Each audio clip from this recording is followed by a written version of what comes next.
I'm going to dance and dance. That man will look foolish trying to find me. And as he gropes his way forward in this storm of blindness at the speed of my dancing, I will strike him with my jab. Pooh, pooh, pooh, he would go, and so forth.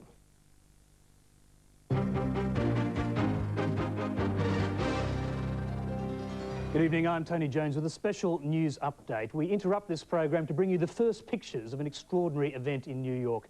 2 planes have crashed into both towers of the World Trade Center in Manhattan. Details are sketchy, but eyewitnesses say the planes, apparently passenger aircraft, hit within minutes of each other between the 80th and 85th floors. So far, 6 people are confirmed dead and thousands have been injured. The crashes happened around 9 a.m. New York time. US officials say it appears to be an act of terrorism. We cross now to CNN's live coverage. Mentioning the 2 planes that have crashed into the World Trade Center this morning, says a full-scale investigation is underway to hunt down those responsible for this, saying terrorism will not stand.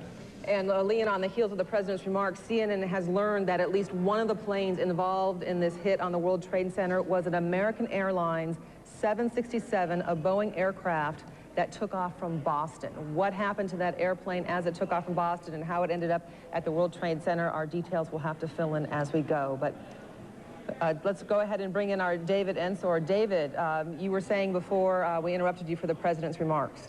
Well, unfortunately, the amount of detail that the officials who are tracking this have is pretty sketchy at this point. But I was just saying that officials are calling this an act of terrorism. They're saying that's clearly what it is, clearly not an accident. And law enforcement agencies, the FBI and others, will be taking the lead on this, officials say. And clearly, obviously, they will first try to ascertain who did this. What nationality are they? What's behind this? That's really all I can say. There are several places around the government. There are groups of officials gathering and setting up crisis centers to try and deal with the problem. And all of a sudden, it was this big explosion. I don't know if it's just like what you just seen. That's what we went through before we came out of the building. Then when we get out the building, then another smoke cloud came. We had to go through that smoke cloud again. Mom, I just want you to know I'm all right. And then we saw the people jumping. We saw what we thought was debris, and we realized it was people jumping. I can't do anymore.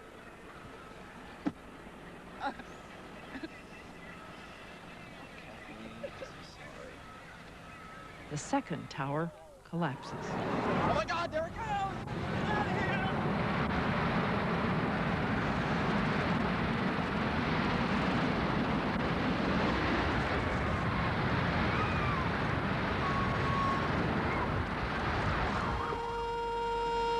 And tonight, where New York's tallest buildings proclaimed America's secular might, a ruin, countless souls crushed beneath. Some of them, we're told, were on the phone, saying farewell to their families as the building burned. Some of them, the firefighters, the police, there not by order, but by spirit. It's most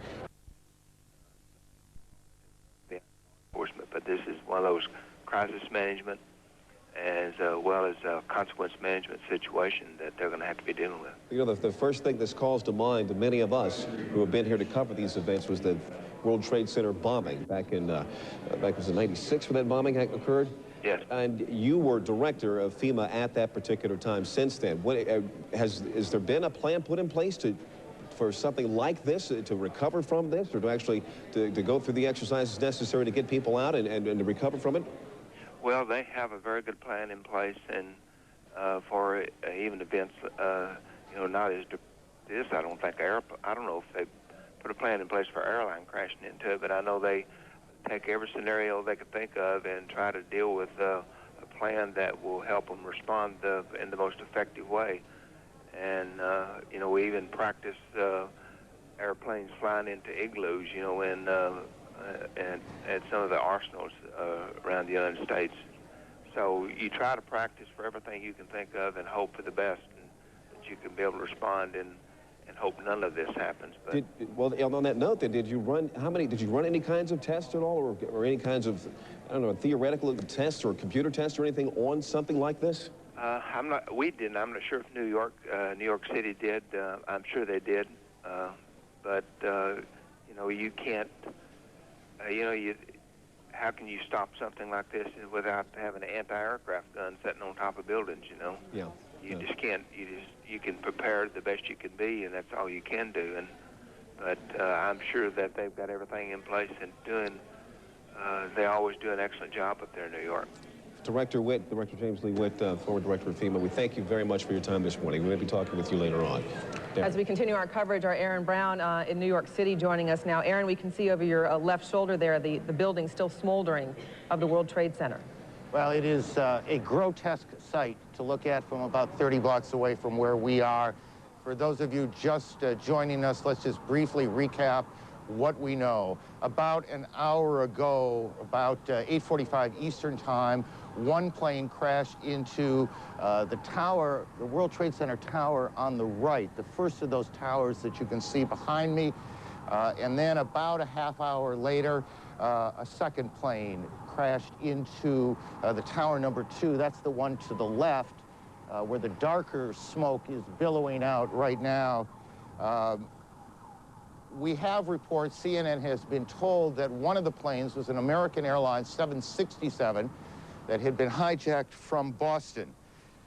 We don't know if that was the first or the second plane that hit the tower, but we do know that it was a 767 American Airlines jet. At least that's what CNN has been told by sources so far this morning. We also have reports of 1,000 injuries. That is unconfirmed, and we always remind you in moments like these that as these initial reports come in, it is very early. I could tell you, driving in, it is extraordinarily chaotic on the west side of New York. It is the kind of situation where numbers change, where situations change, but this is the information we have now, that there are at least 1,000 injuries, and we're working on that. As you can see, the smoke billowing out of the Trade Center. In Sarasota, Florida now, Major Garrett joins us. Major, what are you being told? Hello. President Bush has notified, and talked rather, to Vice President Cheney. He has talked to the FBI Director, Robert Mueller, and he has also spoken with the Governor of New York, Governor Pataki, about this catastrophe. The President will convene a national security meeting upon his arrival back at Washington. Those are the 4 pieces of information we have gathered here in the moments since I just spoke to you on the telephone. The President, as we just saw a few moments ago, identifying this as an apparent act of terrorism against the United States, said there will be a full investigation. The entire apparatus of the United States government, FBI, national security, CIA, the Vice President, who you may remember was placed in charge of a domestic terrorism study group within the White House to monitor and develop plans to deal with a catastrophe of just this kind. All those parts of the government have been mobilized. The President is heading back to Washington very soon. Here's what the President said about this catastrophe at the Twin Towers in New York just a few moments ago here at Sarasota Elementary School. Major, it's Aaron. Today we've had a national tragedy. 2 airplanes have crashed into the World Trade Center in an apparent terrorist attack on our country.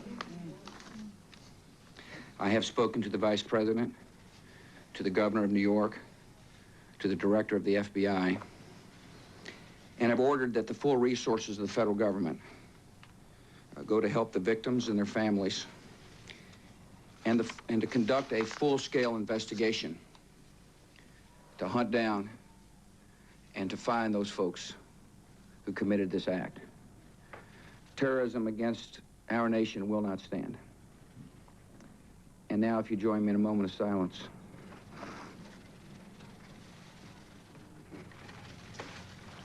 May God bless the victims, their families, and America. Thank you very much. The President was first notified about the situation in New York by National Security Advisor Condoleezza Rice. Then the second notification updating him with more details on the situation came from his Chief of Staff, Andrew Card, who's traveling with the President here in Sarasota. The day was supposed to talk about education reform, but the President is scrubbing all of those plans, marshaling all the resources of the federal government, talking with his aides as he can, and preparing to fly back to Washington to, again, as we said, convene a National Security Council meeting. Back to you. Major, before you get away, and I apologize if I'm asking you to repeat something, I'm having a little trouble hearing you. Do we know exactly where the President was when he was told? He was just arriving here in Sarasota at Emma E. Booker Elementary School. He had taken an early morning jog this morning in Sarasota, had just arrived here with a presidential motorcade.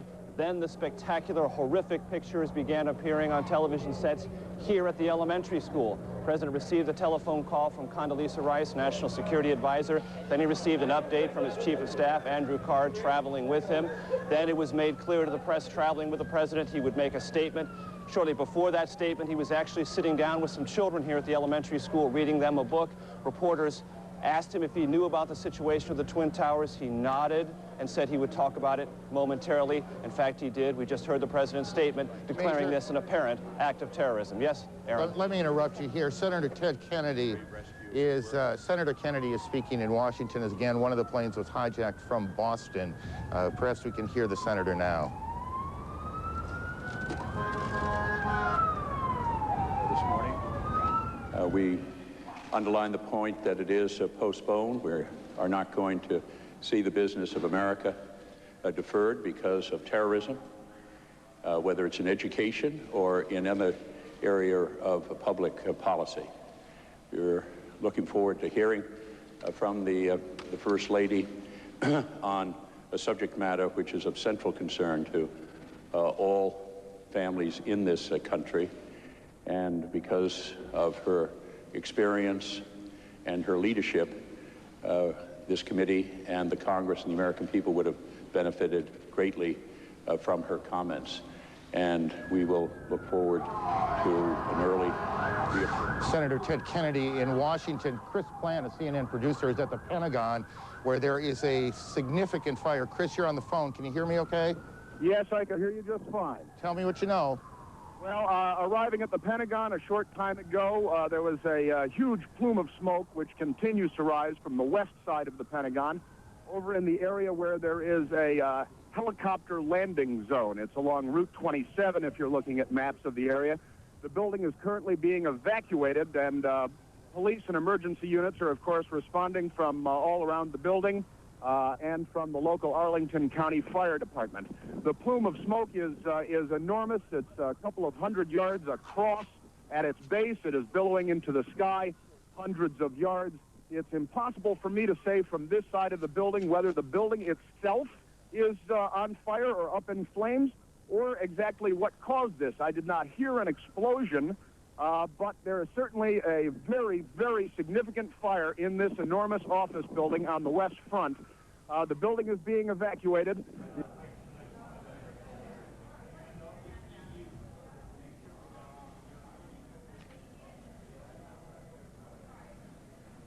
That plane hitting the World Trade Center about 20 minutes after the first one. The first one hit just shortly before 9 o'clock, about 10 minutes to. Again, that's a reverse angle, one that we've not seen before. And you looked, and earlier we could hear the sounds of the people in Battery Park looking onto this, screaming, just seeing more of this horror unfolding in their city that led to the destruction of a landmark of New York this day, and perhaps has forever changed the way Americans are going to look at whether or not they are isolated from the issue of terrorism. This has changed a lot. Yeah, as one member of inside the Pentagon building itself or on the ground to the Pentagon, and these two planes that you can see behind us that hit the World Trade Center. That's Washington, the old executive office building, I believe, and you can see the plume of smoke behind it, which we will assume until we're told otherwise that that's the fire at the Pentagon. I believe that's correct as you look now at Washington. So we've got a major fire at the Pentagon, and the Pentagon being evacuated, the White House being evacuated, and we don't know precisely the circumstances there, what caused that decision. And we have these two enormous explosions at the World Trade Center here in New York, where two planes slammed into the buildings. We are also getting reports now that there is a fire on the Mall in Washington, that part of the Capitol that runs essentially from the Capitol to the White House in kind of a straight line going up Washington, D.C., and we have reports of a fire there. What you're looking at now is Washington, at least if I can see the monitor in front of me. It's a little tricky from where we are, but that looks to me like the old executive office building, and then in back of it you see the large plume of smoke. Here in New York, sirens everywhere, people out on the streets staring at this grotesque scene of the World Trade Center buildings. It was in February of '93, if memory serves me correctly, that there was an attack, a terrorist attack on the World Trade Center. Bomb exploded in the garage of the Trade Center on that day in February of '93. Here we are in the year 2001, and what appears to be deliberate attacks on the World Trade Center. Totalitarian. Very, I mean, a stranglehold of leaders, and sometimes, I mean, not just secular, so to speak, but religious leaders who are trying to instill so much animosity, so much hate to the other, that eventually leads them, I mean, to commit suicide, and they lose, I mean, not only lose their lives, but... That led some to the windows, where they were either blown out or chose to fall. I've seen at least 12 people either jump or they had no choice. I don't know if it was by force. They didn't want to get burned or they didn't want to blow up, but they just jumped and just... That's coming from there. Lots of sirens from all different directions, and of course a lot of uncertainty here at National Airport. Greta, thank you. I want to just again recap as we pick up small pieces of information along the way. Associated Press is reporting that it was a plane that crashed at the Pentagon, and the Pentagon is being evacuated. There is a large fire there, and that is the smoke you see in the shot that you're looking at now. Searching for any sign of life, but there were precious few. Many firefighters and officers were wounded or killed when the first responders were caught in the collapse of the towers. One police officer told us, "No one has ever seen anything like this unless they were in Dresden in World War II." Horrible, horrible. The whole building just collapsed on us inside the lobby. 1 block from the base of the World Trade Center tower, the inferno burned 4 hours after the attack. Police cars, the first to respond, were incinerated by the collapse of the second tower. Many firefighters and officers were wounded in the collapse, perhaps killed. No one can say how many. No idea how many people and cops are dead. We have many people hurt. What about the casualties? What have you seen? Uncountable. Let's go, let's go. Courageous firefighters responded from all over New York City, called from off-duty, called from vacation. Renee Davila was the first EMS supervisor at the scene. I was there, and I saw the building collapse. We all started running. I ended up inside the Hilton somewhere. I was like trapped. I don't know where I was. I couldn't find my way out with all the smoke and the debris in there. I finally just closed the door behind me and covered it so no more smoke and debris would come in. And what I did was I called my wife. I told her I love her. Go again. Another one. Hours after the attack, many smaller explosions rumbled through downtown.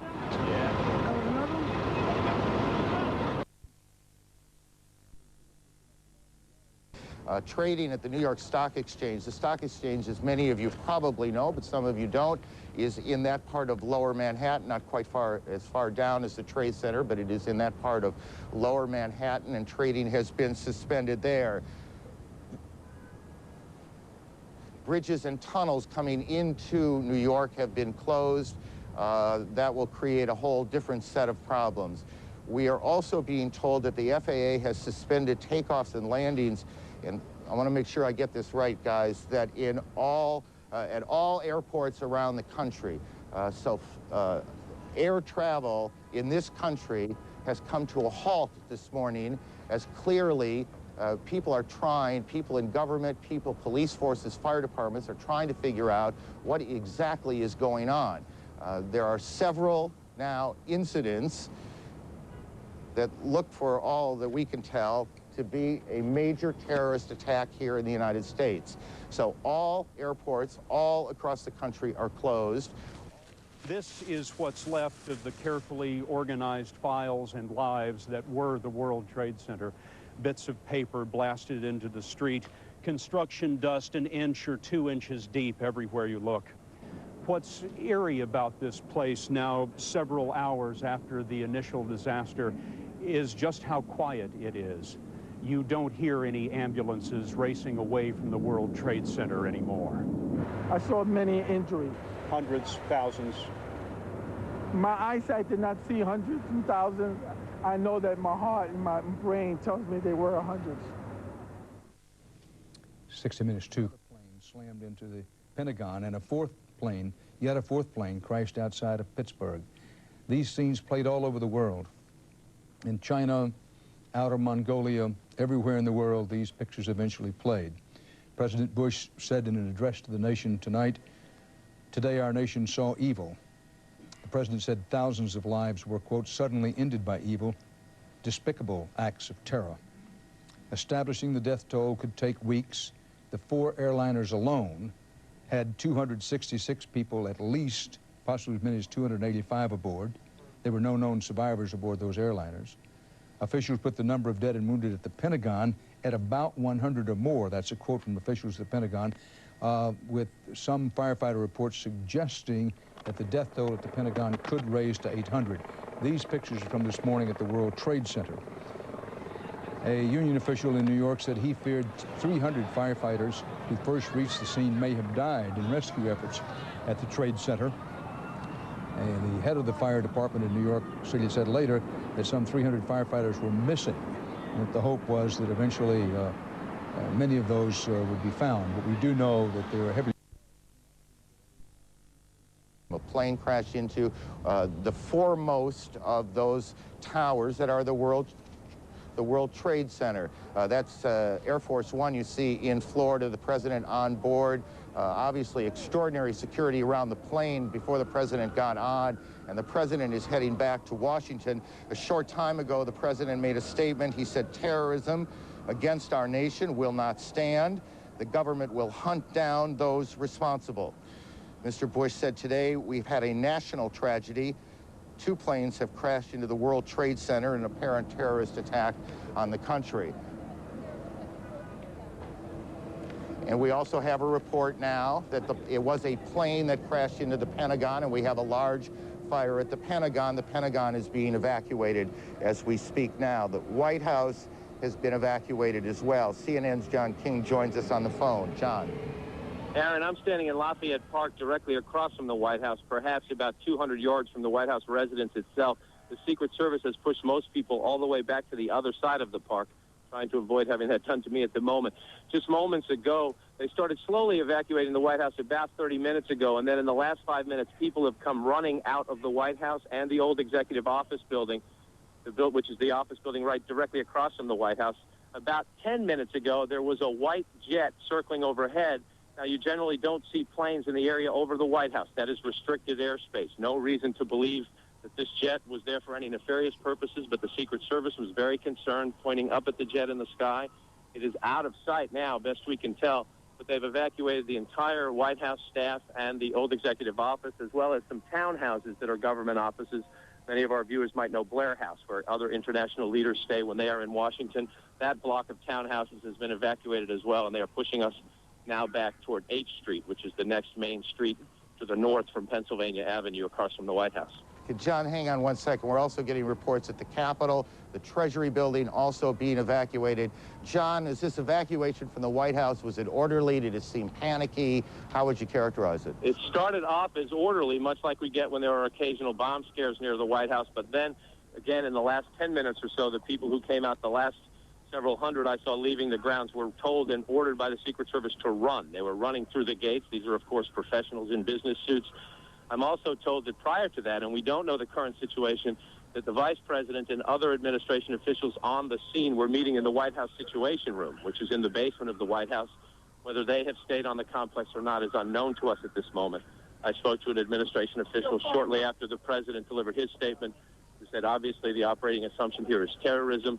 The initial assumption, this official said, was that this had something to do, or at least they were looking into any possible connections with Osama bin Laden. The administration recently released a warning that they thought Osama bin Laden might strike out against U.S. targets. Just to add, John, a bit to what you've been saying, we're getting a report from Associated Press now that the White House was evacuated after the Secret Service received what AP is describing as a credible, excuse me, a credible threat of a terrorist attack against the White House itself. And I expect you'll be checking that out. We'll try and confirm that, but that's what AP is reporting right now. Again, this all began about an hour and 15 minutes ago here in Lower Manhattan when the first of two planes crashed in to the first of the two towers behind me at the World Trade Center, and you can see the smoke billowing out of the front tower now. And then about a half an hour later, just as emergency crews were converging on the scene, as eyewitnesses were gathering on the street corners, a second plane drove in too, and you can see that plane coming around the building right now in this tape, and there you can see the hit as it comes through what looked to me, at least, and this is the first time I've seen that tape, come through the back side of the tower. I guess that would be the south side of the tower, and then the smoke and flame coming out the front side.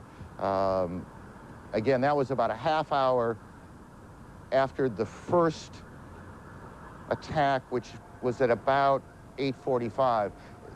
Look, you want to be careful here. We don't want to get too far ahead of this, but obviously this has all the appearances of an extraordinarily well-coordinated and devastating terrorist attack here in the United States. Certainly nothing like it since Oklahoma City, and nothing like it here in New York since the terrorist attack on the same World Trade Center buildings in February of 1993. At the Pentagon, a plane or a helicopter has crashed, apparently as part of whatever this operation has been, and Jamie McIntyre is there. Jamie, what are you hearing?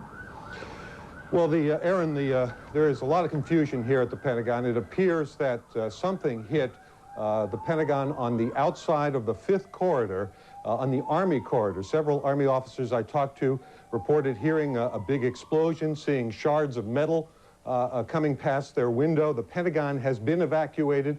Emergency services personnel were rushing to reports of several people trapped in the building. Most of the building's 24,000 people are outside of the building or in the center courtyard as emergency teams try to sort out what has happened here. There is, of course, thick black smoke billowing from the scene. There's a lot of confusion. The Defense Protective Service, which is the police force here in the Pentagon, has been urging people to get out of the building and move away from the scene so they can handle the emergency situation. Again, it appears that an aircraft of some sort did hit the side of the Pentagon, the west front, which faces sort of toward Arlington National Cemetery. It's a corridor where a lot of Army offices are located. Wow. And some people were... Jamie, I need you to stop for a second. There has just been a huge explosion. We can see a billowing smoke rising, and I'll tell you that I can't see that second tower, but there was a cascade of sparks and fire, and now it looks almost like a mushroom cloud explosion, this huge billowing smoke in the second tower. This was the second of the two towers hit. And I cannot see behind that smoke, obviously, as you can either. The first tower in front has not changed, and we see this extraordinarily and frightening scene behind us of this second tower, now just encased in smoke. What is behind it, I cannot tell you. But just look at that. That is about as frightening a scene as you will ever see. Again, this is going on now in 2 cities. We have a report that there is a fire at the State Department as well, and that is being evacuated. So we've got fires at the Pentagon evacuated, the State Department evacuated, the White House evacuated on the basis of what the Secret Service describes as a credible terrorist threat. We have 2 explosions, 2 planes hitting the World Trade Center here in New York, and what this second explosion was that took place about a part of the south, that would be the South Tower, has apparently collapsed. We don't know if that was from the impact of this first plane that hit it or whether something else has happened there, and we'll work on that. Our Washington Bureau Chief, Frank Sesno, is on the phone. Frank, what are you hearing? Aaron, I just drove past the Pentagon across the 14th Street Bridge, which is now choked with traffic. We're beginning to hear emergency sirens and rescue personnel fanning out across Washington. There is a gigantic black billowing cloud of smoke that is rising over the Pentagon. You heard Jamie McIntyre a moment ago describe where that was coming from. I can also tell you that local radio, in addition to talking about evacuations, as we've heard at the Pentagon, the White House is reporting that the Capitol building has been evacuated and the Treasury Department has been evacuated. Washington, D.C., the nation's capital, is exceptionally tense and clearly taking steps as if it is virtually under siege here. We don't know specifically, as you said, what has taken place at the Pentagon, but this is very serious, striking at the heart of the national government. And as John King was explaining, Frank, the White House Frank, it's Aaron. I need to interrupt you for a second. Again, there has been a second explosion here in Manhattan at the Trade Center. We are getting reports that a part of the tower, the second tower, the one a bit further to the south of us, has collapsed. We are checking on that. We are also told that the Sears Tower in Chicago has been evacuated, and what I can't tell you on that is whether there was something specific that happened there, whether there was an attack on that building yet, we're checking that out, or whether there was a warning, whether there was a threat of some sort, or whether that is simply precautionary. What we can tell you is that just in the last several minutes here, 2 or 3 minutes, a second or third, I guess technically, extraordinary event has happened here in Lower Manhattan.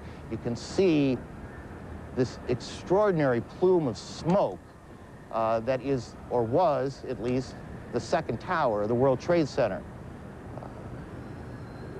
Perhaps 3 or 4 minutes ago, you could, from where we were standing, see that second building that is just a bit to the south of the first building, but you can't see it anymore. It is covered with smoke. A large plume of smoke also coming still from the first tower, where the first plane hit at about 8:45. We can, by the way, if we can cue the tape, we can show you that second attack, or at least the second explosion in the Trade Center that occurred at about 9:15 Eastern Time. As you can imagine, there you can see to the right of your screen a plane coming in. We do have a report of a hijacked American Airlines plane. It comes into the south side, and then boom, you can see the fire coming out the front, or the north side of the building. I guess that'd be the northeast side of the building. And then just in the last several minutes, there has been a second explosion, or at least perhaps not an explosion, perhaps part of the building simply collapsed. And that's what we saw, and that's what we're looking at as smoke now just covers Lower Manhattan, almost as far to the end of Manhattan Island as you can get, is where the trade centers are. The Sears Tower in Chicago has been evacuated, and we continue to check on the circumstances there. The Pentagon, the State Department, and the White House have been evacuated in Washington as well. The president has, we can show you now what happened just a few moments ago at the Trade Center. Watch the building to the left, to the back of those two buildings. This is just a few minutes ago. We don't know if something happened, another explosion, or if the building was so weakened it just collapsed. But we have one of our producers on the phone, and I didn't get the name, so why don't we just go ahead? Are you there? Yeah, this is Rose Arce calling from New York. Rose, tell me what you know. Just a few minutes ago, we saw there's a portion of the building where the first plane struck that seemed to be buckling inside itself, almost as if the top of the building was going to fall. Shortly after that, 2 people, it's hard to tell whether they were being pushed or they physically approached themselves the sort of river side of the building, it would be the west side of the building, and appeared to jump from the top floors, just under where you're seeing the smoke and fire. That is extraordinary. The South Tower, the World Trade Center, has collapsed. Again, tell me, how long ago was it that you saw this? This must have been about 5 minutes ago, and prior to that, you could see heads popping out of windows right beneath where that big gaping hole is. So there appeared to be people alive right below where the crash point was and were trying to find some way out of there. And just as the thing started to buckle, you saw them plummeting from that top floor. Right, and perhaps this is stating the obvious. We apologize for that, but obviously people were already at work here at the Trade Center when this happened. We don't know how many people have been hurt in all of this. We have no idea at this point. As you look at an aerial shot coming from the, I guess that would be coming from the south of the Trade Center, or what is at least the Trade Center behind those huge plumes of smoke. All airports across the country, every airport in the United States has been shut down as the FAA and the government tries to figure out exactly what has happened, what is at risk, what is not, who is behind it. Are there more explosions, more attacks yet to come? Here in New York, trading on the New York Stock Exchange has been suspended, at least for now. All bridges and tunnels coming into the city have been shut down as police try and clear the way. We can tell you, as we were coming in, perhaps an hour ago, there was a convoy, I can't think of a better word, a convoy of fire and police trucks racing down the West Side Highway, and this is in the middle of rush hour. Obviously, every available fire unit here in Manhattan has been brought to the Trade Center. Outside the White House, John King, our senior White House correspondent. John. Hello, Aaron. They have pushed us even further back away from the White House now, and there are more than a half dozen fire trucks, some of the Secret Service now patrolling the perimeter in Lafayette Park, which is directly across from the White House, have automatic rifles drawn to keep people away from the park, and they're policing back and forth. You can probably hear additional fire apparatus arriving on the scene. Senior White House staffers who were evacuated, all they can tell us is that they were told that there was a credible threat on the White House as well, and that they were told to evacuate the premises.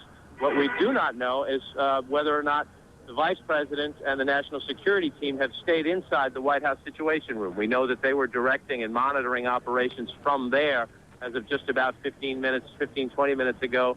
But the White House staff, the Executive Office Building staff, and all the office buildings around, including the Treasury Department and some government and some non-government office buildings, people have been evacuated out into the street.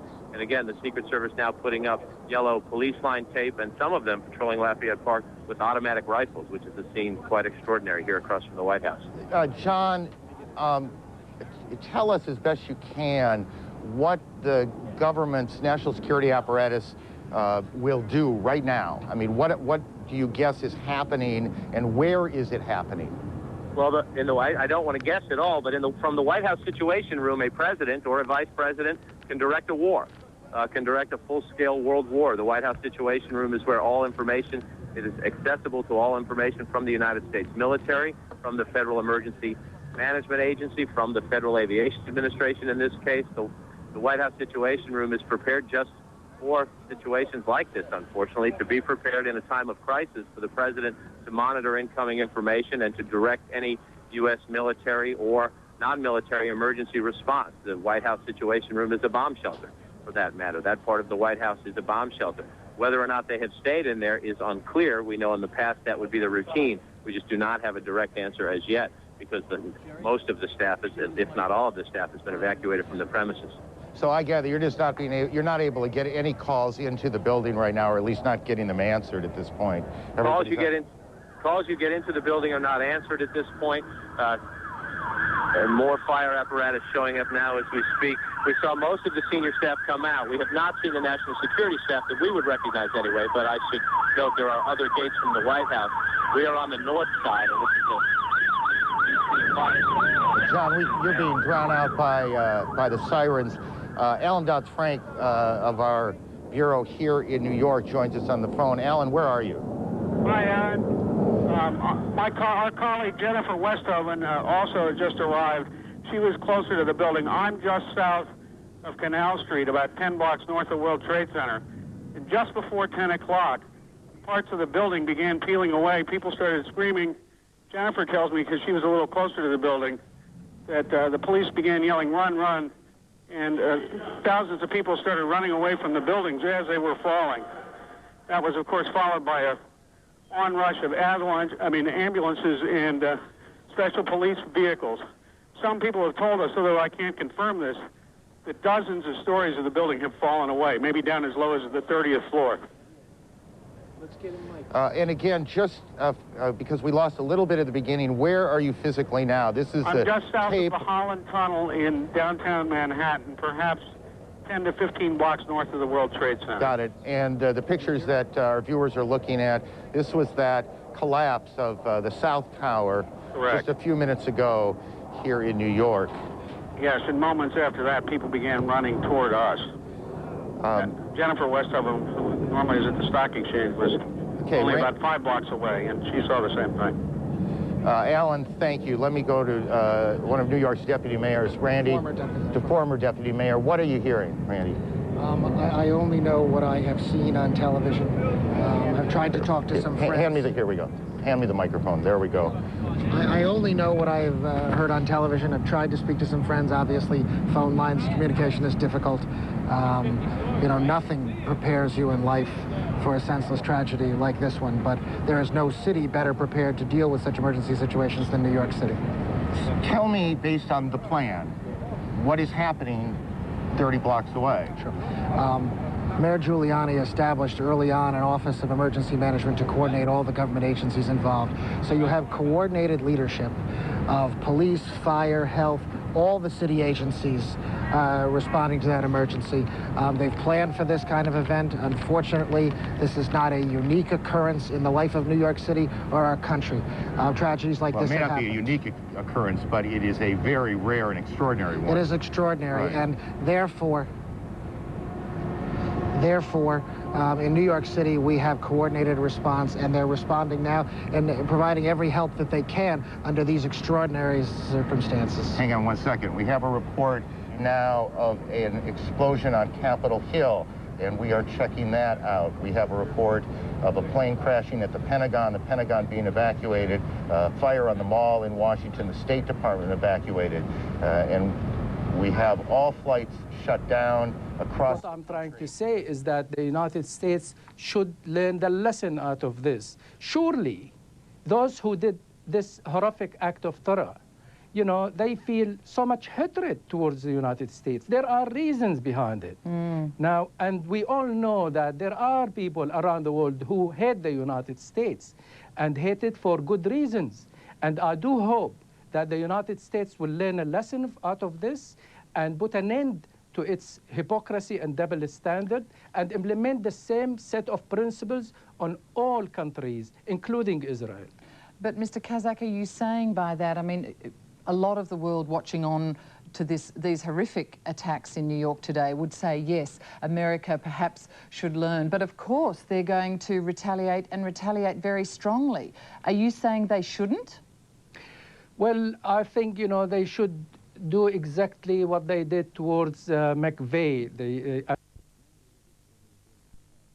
And also point out some things that are not insignificant that we don't know. And one of the things we don't know is we do not now know how many fatalities there have been and how many injuries there are. Through the 7 network's worldwide resources, our live and uninterrupted...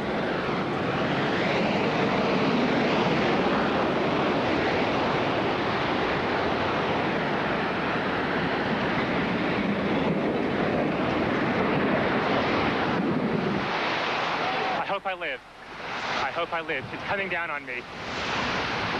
Here it comes. I'm getting behind a car. It's incredible. Okay, I'm gonna have to go find people who need help, because I don't think I'm one of them. You okay, sir? Okay. Can I just get a toot off your respirator? Can I get a toot? I'm seeing a couple of clean breaths. That's good. Okay. Back to you.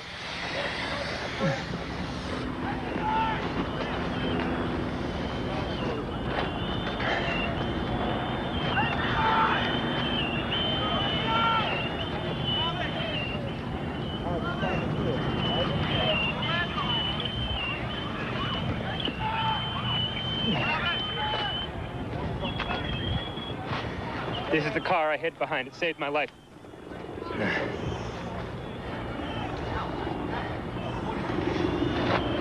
Oh, wait, maybe it was this one.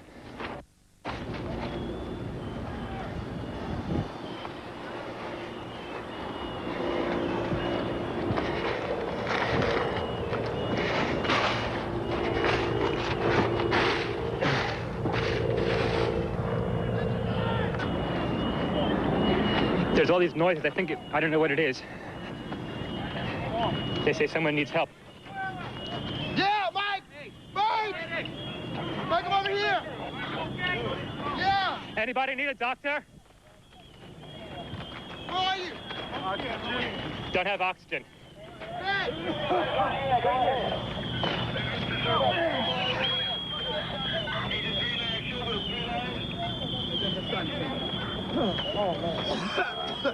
Hello, Doc. Hey, that guy needs some oxygen. If someone can share it with him. 10-4. Thanks.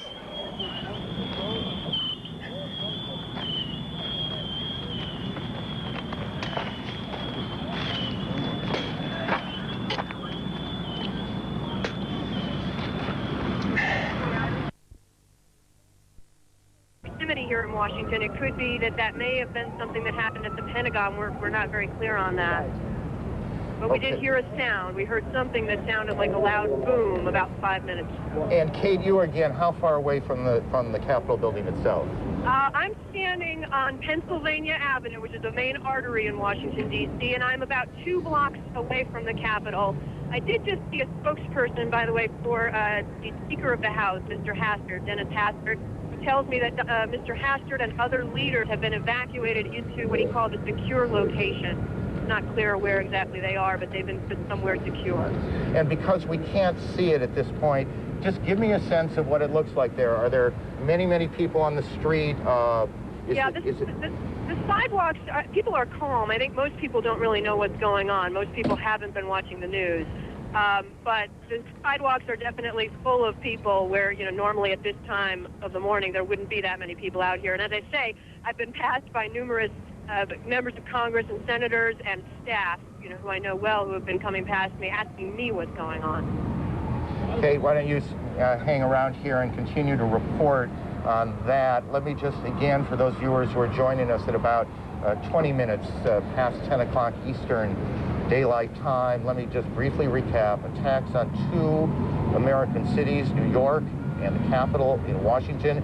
It began at about 8:45 Eastern Time when a plane crashed into the World Trade Center. That building, that was the building hit first.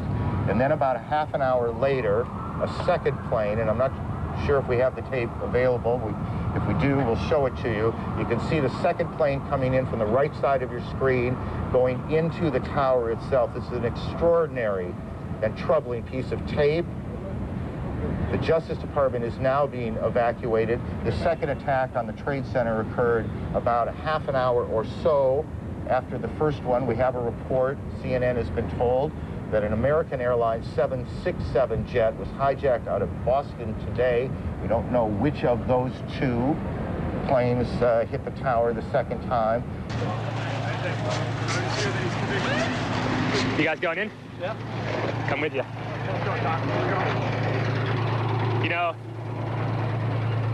But I don't want to get too much closer, because the more buildings that come down, then we're not going to help anybody. All right. I think we should.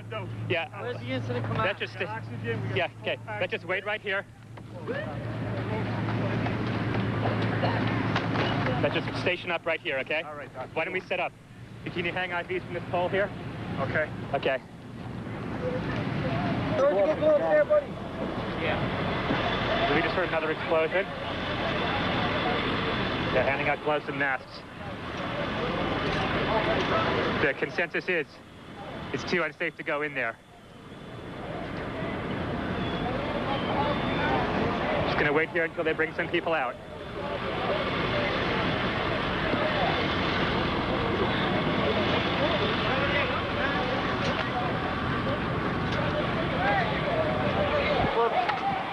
I was hooked up with some firemen with some first aid stuff. On where it was in relationship to where the plane went down, but they are relatively close to one another. Whether it hit any part of that Pentagon, I'm not sure. How low was the plane?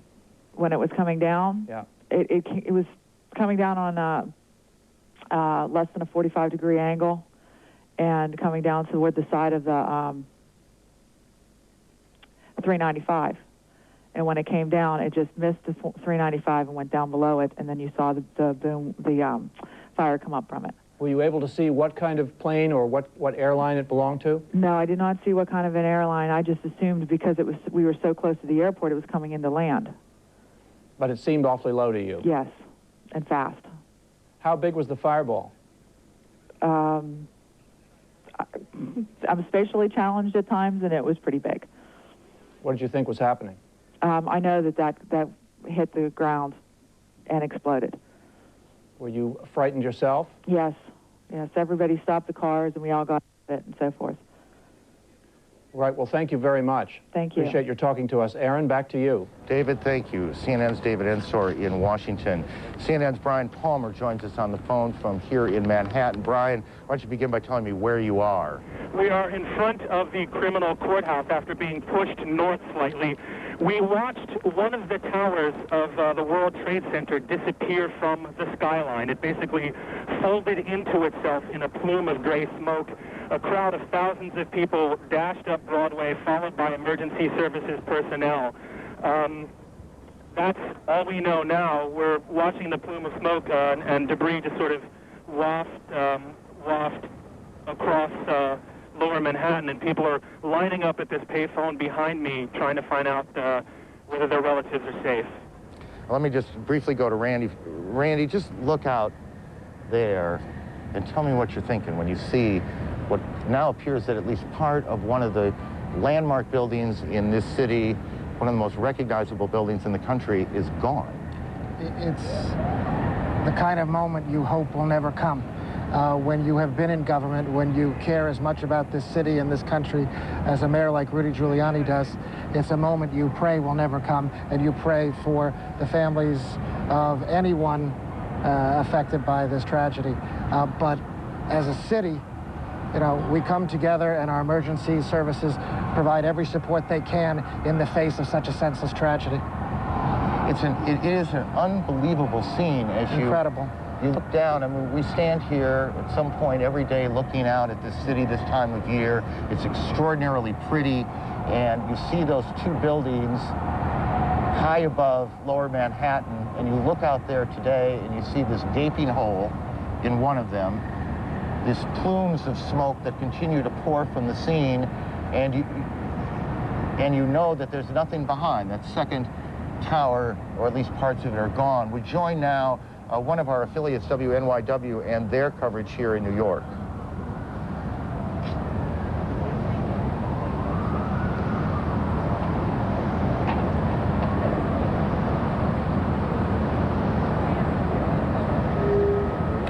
Well, we'll try and make that connection again in two cities now, and there are a lot of pieces of information floating around. We need to try and button up some of this. We had a report earlier that we believe we could tell you is not correct, that there was an explosion at the Capitol.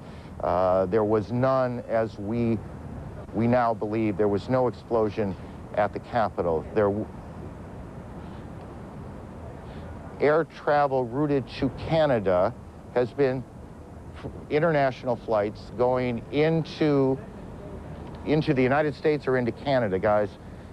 Into the United States. International flights headed for the United States are being sent to Canada now, to airports there, as all air traffic in the United States has come to a halt. The FAA has shut down every airport in the country, and to our knowledge, and this is to the best of our memory, that has never happened before. We're starting to get some pictures of the scene from the ground here in Manhattan. Again, this all started about almost an hour and a half ago, I guess, a little more than that. This is a live picture of the scene now. We have crews on the ground, and they've been trying to get tape back so we can show you the situation on the ground.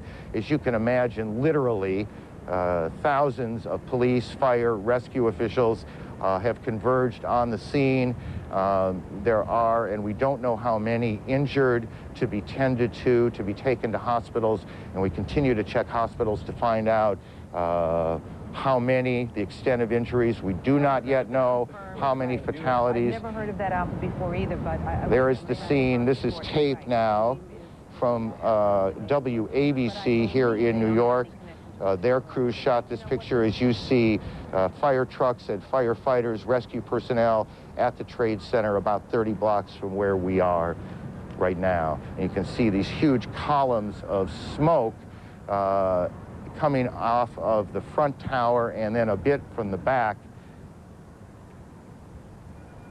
As you see, again, the crews working their way towards the tower themselves. It was 1993 that I suspect many of these same firefighters converged on these very same towers after the bombing in the garage level. Help me with this, but I'm pretty sure it was in the garage when a Ryder truck came in and blew up in the garage. I'm not sure it was a Ryder truck, but a truck came in and blew up in the garage, and that was in 1993. Center, we heard a big bang, and then we saw smoke coming out, and everybody started running out, and we saw the plane on the other side of the building, and there was smoke everywhere, and people are jumping out the windows. Over there, they're jumping out the windows, I guess because they're trying to save themselves. I don't know. And I don't know, everybody just doesn't know where to go. They won't let, everything is blocked off. You can't even, they're telling us to get out, but there's nowhere to go. And then I heard that another plane hit, and if you go over by there, you can see the people jumping out the window. They're jumping out the window right now. Oh, my God. All right, ma'am, thank you. That is one of the... All right, as you can hear, extraordinary scenes in the United States. The most extraordinary series, in fact... Jet in the air over the Pentagon, headed to the west, where the plane was reportedly coming in from. Again, they're saying here that a second aircraft is expected to arrive at the Pentagon sometime soon. They take it seriously enough that they have scrambled at least one fighter jet that I saw, probably either from the D.C. Air National Guard or the Maryland Air National Guard, both of which fly F-16s. The west front of the building of the Pentagon along Route 27 has now partially collapsed. About a 60-foot section of the building laterally has collapsed the entire 5 stories. The building is obviously, the fire is traveling inward in the building toward the courtyard, and this wedge, as they call it, of the Pentagon, the westernmost wedge, which was just refurbished and was in fact reinforced for terrorist attack and for just this sort of thing. I know that there were a significant number of injuries. I'm unaware of any numbers on fatalities at this point. People here who came from the building are suggesting that surely there were fatalities, but no one could confirm any. I have spoken to a number of people that I know who pulled people out of rubble. There were severe injuries. There are a number of helicopters here evacuating injured people. To Los Angeles from Dulles Airport, outside Washington, dives into the Pentagon, destroying one of the building's 5 sides. I happened to heard a plane come through. It sounded like it was running normal. 10:10 a.m., the 4th hijacked plane, United 93 from Newark to San Francisco, crashes in a remote area 80 miles southeast of Pittsburgh. It just come down like it was going to land. Instead of landing, it just went nose straight into the ground. In a little more than an hour, 4 horrific plane crashes, hundreds believed dead. But far worse was yet to come.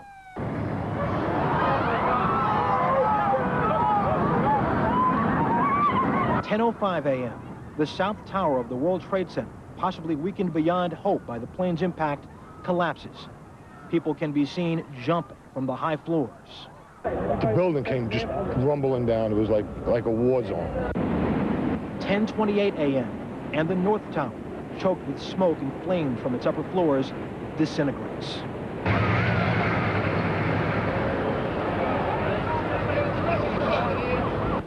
Smoke and ash from the destruction combined to make parts of New York City look like ancient Pompeii after the eruption of Mount Vesuvius.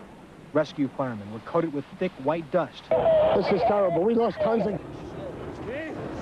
And tonight, while smoke from the collapse of the Twin Towers still lingered over New York City, most who saw and survived this day still had trouble believing what they saw. The phrase you heard over and over again was, "It seemed just like a movie." We'll handle those tears and the trauma tonight for the victims, their families in Washington and here in New York City. Frank Donahue is with the disaster. He says the number of casualties could be, quote, more than most of us can bear. Officials say establishing the final death toll could take weeks. At the Pentagon, investigators fear as many as 800 people were killed, although that figure may be downgraded a bit, as we just heard from Jim Sciutto on the scene there. Another hijacked jetliner slammed into the building shortly after the two jetliners slammed into the World Trade Center towers. Of the investigation. According to people in the area, the plane was flying at a very low altitude when there was a rush of engine noise. At that time, the plane then turned and plunged at a 45-degree angle, crashing into a field which is part of a strip mining operation near the town here of Shanksville. FBI confirms there were 38 passengers and 7 crewmen on board. No survivors. There are only small pieces of debris to be found at the scene. At the crash site, there is an impact crater. It appears as a blackened pit on the edge of a green, grassy field. A key find will be the black box, the flight recorder. There are also reports the FBI is examining a 911 call originating from a passenger on the plane, taken by a 911 operator at a neighboring county here in Pennsylvania. West of the Trade Center buildings and slammed into the second tower. That's what you just saw. Fire shooting out the north and east side of the tower. Shortly after that, we began to get reports of events taking place in Washington. An explosion, which first came to us as a fire at the Pentagon. Now there's a report of a second hijacked plane heading towards the Pentagon. It is believed that one of the planes, perhaps both, but one of them, we have been told, was an American Airlines 767 that hit one of the Trade Center towers. About a half an hour after that, perhaps a little bit longer, lose track of time a little bit in these situations, the first tower, or let me correct that, the south tower, the second tower, the one to the left, collapsed. It collapsed in a cascade of smoke and spark. And what we cannot tell you is if there was a second explosion that caused that collapse, or if it was simply, that's the first one. That's the south tower collapsing. And that was about a half hour, give or take, after the planes hit the tower. Then shortly after that, just as the smoke was starting to clear away, the second tower, and that's what you're looking at now. Again, this was not very long ago, 10, 15 minutes ago. The second tower, it almost looks like one of those implosions of buildings that you see, except there is nothing controlled about this. This is devastation. How many people? There are 50,000 people who normally go to work in the Trade Center buildings. How many of those people had arrived already? How many of those people were trapped on the upper stories? How many of those people have been hurt? How many of those people died? We cannot tell you now. We can tell you that hospitals throughout the New York area are receiving literally hundreds of patients, and they are performing triage. They are trying to figure out who could be treated, who needs help first. This is sort of standard operating procedure. We are just being told now that Israel has evacuated all its diplomatic missions around the world. Israel has evacuated its missions. We are told now that Yasser Arafat has condemned these attacks, and we don't know yet who's behind them. Britain has condemned these attacks. Germany has convened its National Security Council, and we will check and see if events are going on in those places or if that is simply a reaction to what has gone on here in Washington and in New York. CNN's Gene Meserve joins us on the phone from Washington. Gene. Hay Street, which is one of the major thoroughfares here in Washington, it is absolute gridlock. It takes about 15 minutes to drive one block. Ordinarily, this time of day, there'd be nothing near this kind of traffic. You see pedestrians filling the sidewalks, many of the businesses and offices here having closed. You see cars absolutely pouring out of the parking lots, contributing to the absolutely horrendous traffic situation. Many people trying to use their cell phones. However, cell phone service has become very difficult in this town because of the crush on circuits. For the most part, people appear to be very calm and collected. I will tell you, though, that as I drove, I looked at the car next to me full of some young women who I would guess were in their 20s, several of them crying their eyes out, obviously very upset as they listened to the radio and heard the news of what is happening in this city in New York also. Aaron, back to you. Gene, thanks. Gene Meserve in Washington this morning as she and the rest of The organization continues to gather what facts we can, what facts are available in the wake of the extraordinary chaos that has followed this extraordinarily horrendous terrorist attack. American Airlines, we are told, one of the planes involved in this was a hijacked American Airlines 767 out of Logan Airport in Boston. American Airlines will say what is known. What is known as you look at the White House being evacuated a short time ago, or is that live? And I'm not sure on my monitor which it is. I believe it's taped from a short time ago. In any case, American Airlines will talk to reporters in about a half hour or so, 11:30 Eastern Time. One of its planes involved in this, and we will bring that press conference to you live when it happens. Here in New York, hospitals are being overwhelmed. As hundreds of patients are being brought in and being treated. We cannot tell you, we would not even begin to guess what the numbers in this will be, how many people will have died by the time this day is over, how many injuries have taken place in both Washington and New York. But as former Police Commissioner Howard Safer told us a few moments ago, obviously the numbers are going to be extraordinary. Who do we have on the phone, guys? Just help me out here. Patty, are you there? Yes, I am here. What do you got? About an hour ago, I was on the corner of Broadway and Park Place. That's about 1,000 yards from the World Trade Center when the first tower collapsed. It was a massive explosion. At the time, the police were trying desperately to evacuate people from the area. When that explosion occurred, it was like the scene out of a horror film. People started stampeding away from it. Patty, I'm going to interrupt you for a second. We told you there was a second plane that went down, this one around 80 miles or so southeast of Pittsburgh. We'll try now to connect with KDKA TV in Pittsburgh. Well, just so much for planning. We will try again. Again, we have reports that a plane has crashed in the Pittsburgh area, southeast of Pittsburgh, about 80 miles. And at varying times, we've heard that this was a 767 and a 747. I'm not sure it matters which it is. What matters is that a plane has crashed in the Pittsburgh area. The Pentagon continues to monitor reports that another plane, a hijacked plane, is headed for that area.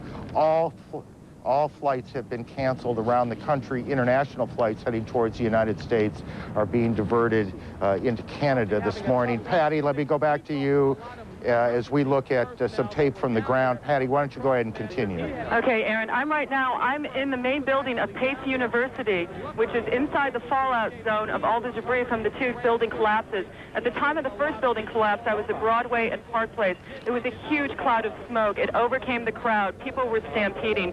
Literally, the debris was so thick you could not see your hand in front of your face. I ducked around into a building that was on Park Place and Beekman Street. When I was in there, people were coming in. They were crying. They were wailing. You couldn't see anything outside. After the smoke had cleared a little bit, I came outside. The scene was like a ghost town in the financial district, very eerie. You saw people being wheeled on gurneys away from the site of the explosion. People were coming out with masks over their face, anything they could put over their face, because the air was still very thick with debris. The ash on the ground is at least 2 inches thick.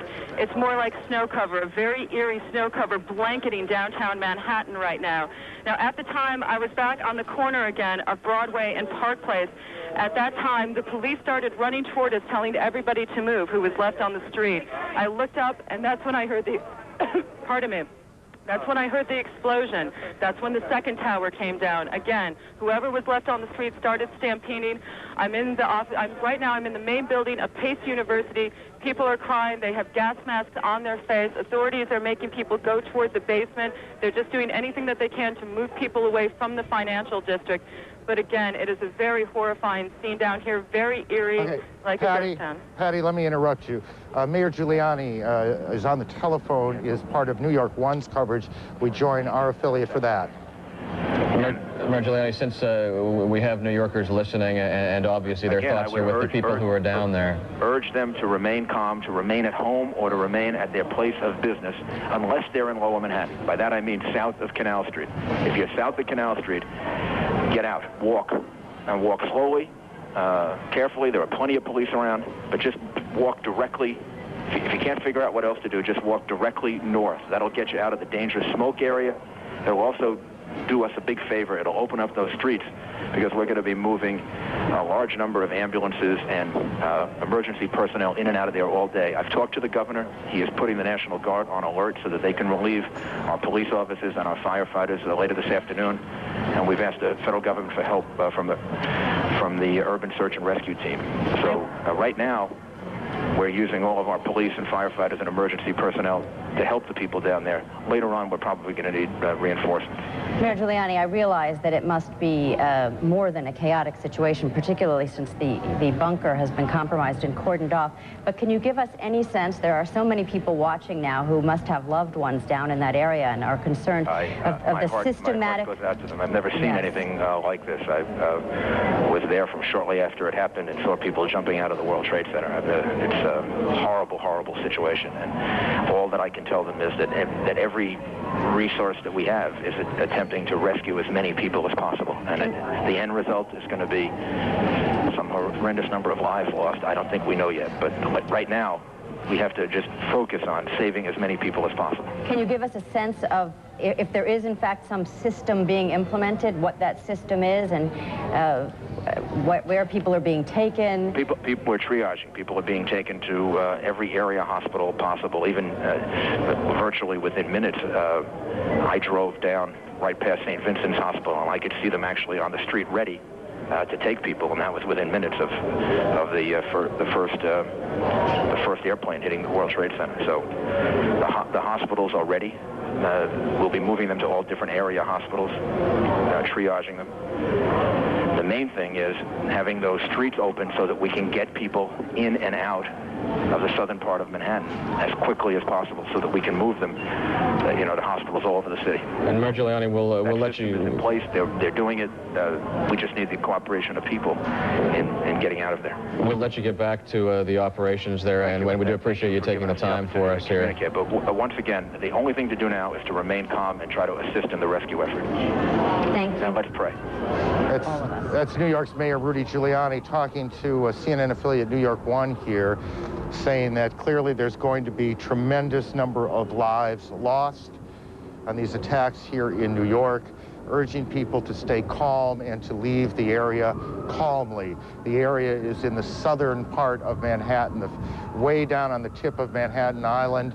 The mayor urging people to calmly move north. CNN's Jamie McIntyre is at the Pentagon. Jamie, why don't you start, if you can, at the beginning here as we try and put some order to all of this. What happened? Well, let me just describe the scene that we have here, and I'll back up a little bit. But right now I'm looking at the charred facade of the Pentagon, a huge gaping hole on the side where the Pentagon heliport is located, the side that faces Arlington Cemetery. In front of me is a long line of rescue personnel with backboards. They're just waiting for victims to be brought out so they can rush them to nearby medical facilities. I see a few victims being treated on the grass outside the Pentagon. Firefighters continue to pour streams of water onto the side of the building, and huge black cloud of smoke continues to billow out. It is a scene of utter destruction here. I'm sure it pales in comparison to the World Trade Center, but I've never seen anything like this myself in the history of the Pentagon. There's been nothing like this. Again, a huge gaping hole. You can see the exposed 5 floors of the Pentagon offices just ripped apart. Our report is that an aircraft of some kind, and at least one witness identified it as a civilian aircraft, hit the side of the building shortly after the incident in the World Trade Center this morning. People who were in their offices nearby reported hearing a huge explosion, seeing shards of shrapnel come by their window. The entire Pentagon has been evacuated. Short time after this attack, there were urgent announcements made over the loudspeaker telling people to quickly get away from the building because they had reports of a second plane heading this way just 2 minutes away. F-16 jets were scrambled over the Pentagon. I saw several of them go by, but no second plane ever materialized, and the building remains completely evacuated as firefighters continue to 4 columns of water on the devastated side of the Pentagon, and rescue personnel continue to whisk victims away. We have no report at this time of how many casualties. Clearly, dozens and dozens of people have been hurt, and we presume that there have been some deaths as well. It's hard to imagine otherwise, considering extensive damage to the side of the building. And I can see just some of the windows side, a stretch of the building, perhaps 40 or 50 feet wide. Just looks like it has collapsed under the weight of the impact. Aaron? Worth of bulldozers and trying to clear away this wreckage. It could take weeks, however, they say, to find out the exact number of victims in this disaster. Less than 2 hours after the hijacked jets plowed into both those towers, the 2 towers crumbled to the ground. ABC's Robert Krulwich explains why. Why did the towers collapse as quickly and as suddenly as they did? Engineers from the original firm that built the towers told ABC they can only guess at this point, but they believe that the collisions themselves, the plane hitting building number 1 and the plane that smashed into building number 2, by themselves, they did not cause the collapse. It was the fire, they say, the intense fire and heat from the explosions that brought the buildings down. Temperatures inside could have built up to 1,600 degrees Fahrenheit. At that temperature, steel loses its strength, and steel beams connect every floor to the outside walls. As it got hotter, the beams got weaker, and the hot air inside began to push and press against the outside walls until the outside walls just buckled, snapped, and released the top floor, which fell onto the floor below, and the entire building sinks in a straight vertical, the floors falling faster and faster down, until you notice that every floor in the building is gone. Viewed from another angle, you can see the same thing. Notice the aerial stays vertical, just stays straight as it sinks into the building. There's no buckling or tipping, just straight down. And this happened in both buildings. The first tower, too, stayed straight as it went down, each floor falling neatly on top of the other. So the reason the towers went so quickly is because all the floors were literally hanging onto the skin. And once the skin went, the buildings went too.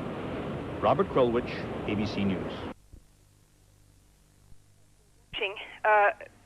Just these unbelievable scenes of people jumping out of the building. On about the 80th floor, just in those three or four floors that you could see that were alight, people were jumping to their death, presumably. It was an absolutely... How many people were able to be evacuated after the first jet slammed into the first tower? At the Pentagon, officials fear hundreds were killed when another hijacked jetliner struck there. The military is responding by putting its forces all over the world on the very highest alert.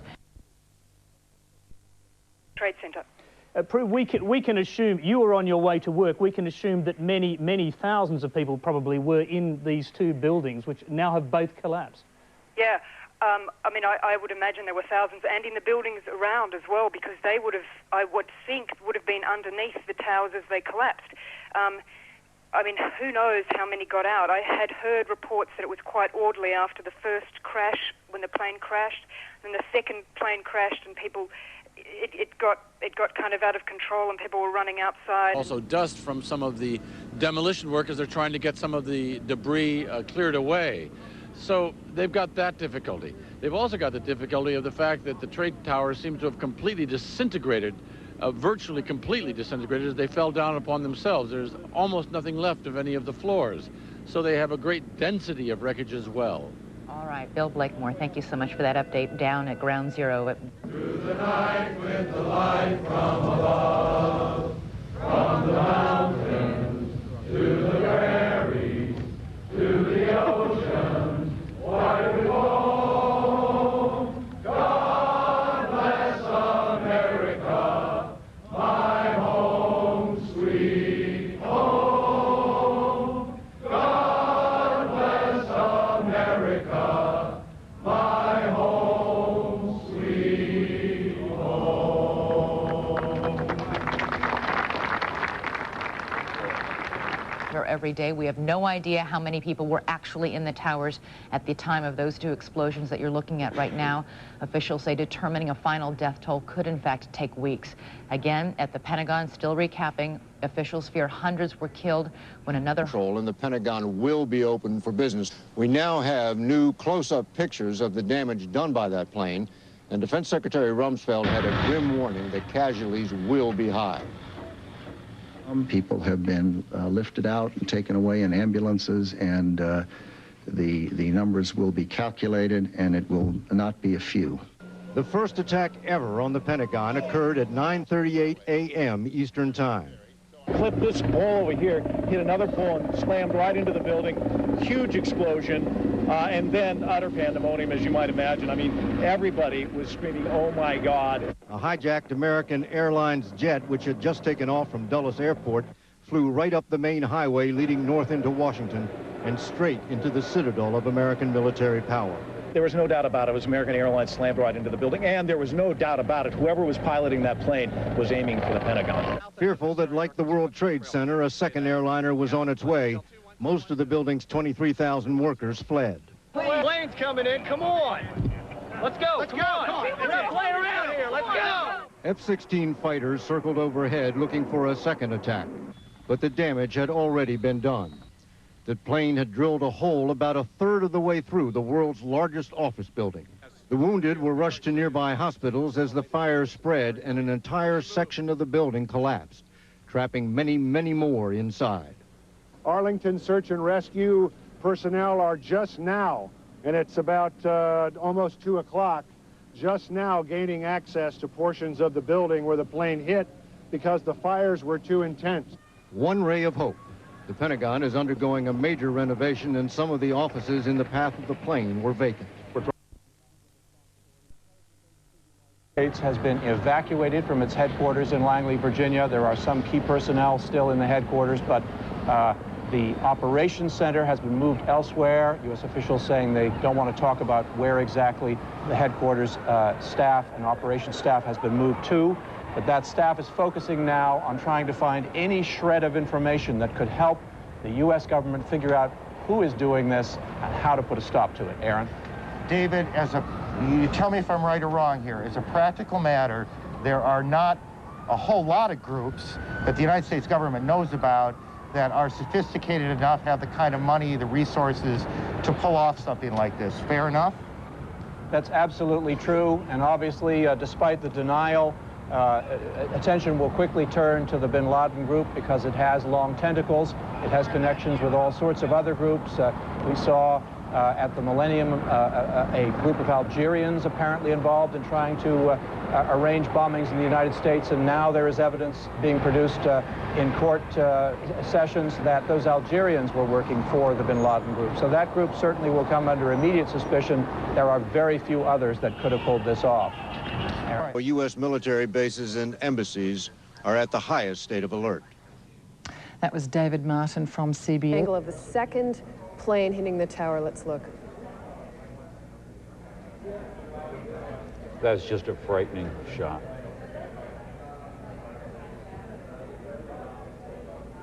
Officials saying it's the fire that caused the buildings to disintegrate relatively quickly. You can imagine both very large planes carrying a lot of fuel, literally pumping that fuel right into those two towers. These planes fully loaded with fuel. Yep. Every one of these planes was hijacked. All 4 of them was bound for a transcontinental flight, meaning they were fully loaded. Bombs, literally, petrol bombs that were plowed there into the World Trade Center and then also, of course, into the Pentagon. All right, and also... we talked earlier today about the movement of forces along the East Coast. Now we have information about the movement of naval assets on the West Coast. They are being moved to protect the West Coast and also Hawaii, according to Navy officials. Let me tell you what's being deployed.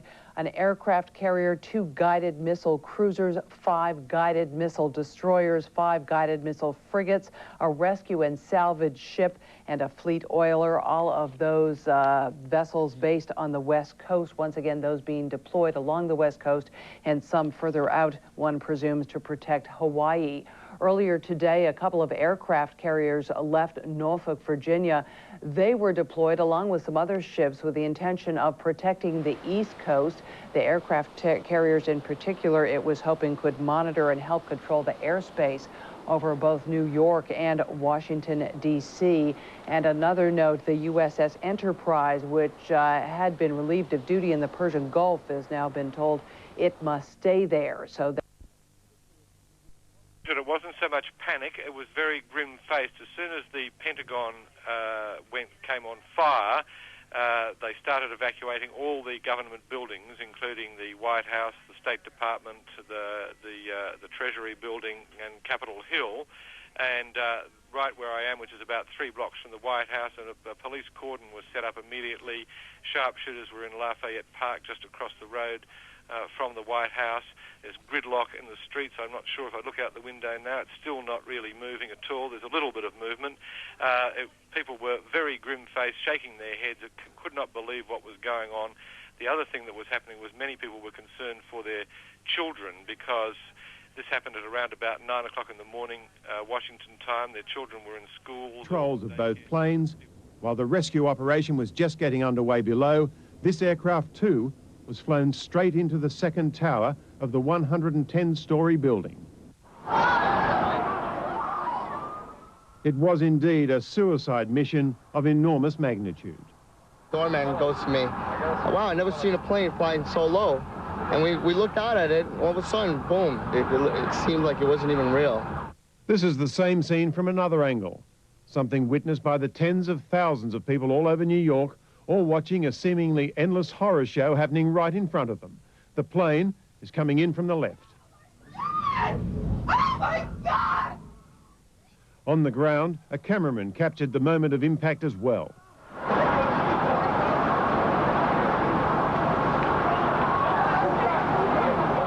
Then he, with the thousands of others around him, ran to escape the deadly shower of debris. At this stage, it's impossible to get any idea of the casualty numbers, although the grim reality is the World Trade Center is the workplace of up to 50,000 people.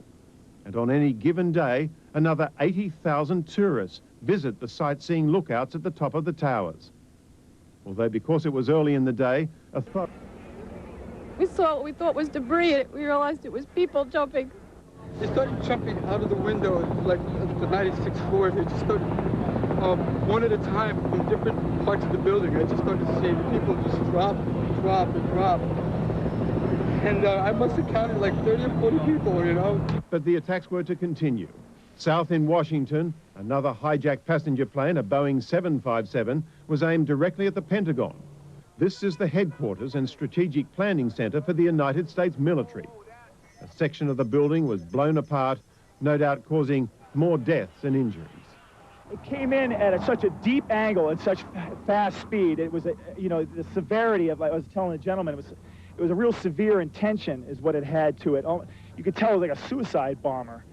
The recurring nightmare continued. A fourth passenger plane crashed in open land 120 kilometers from Pittsburgh, Pennsylvania.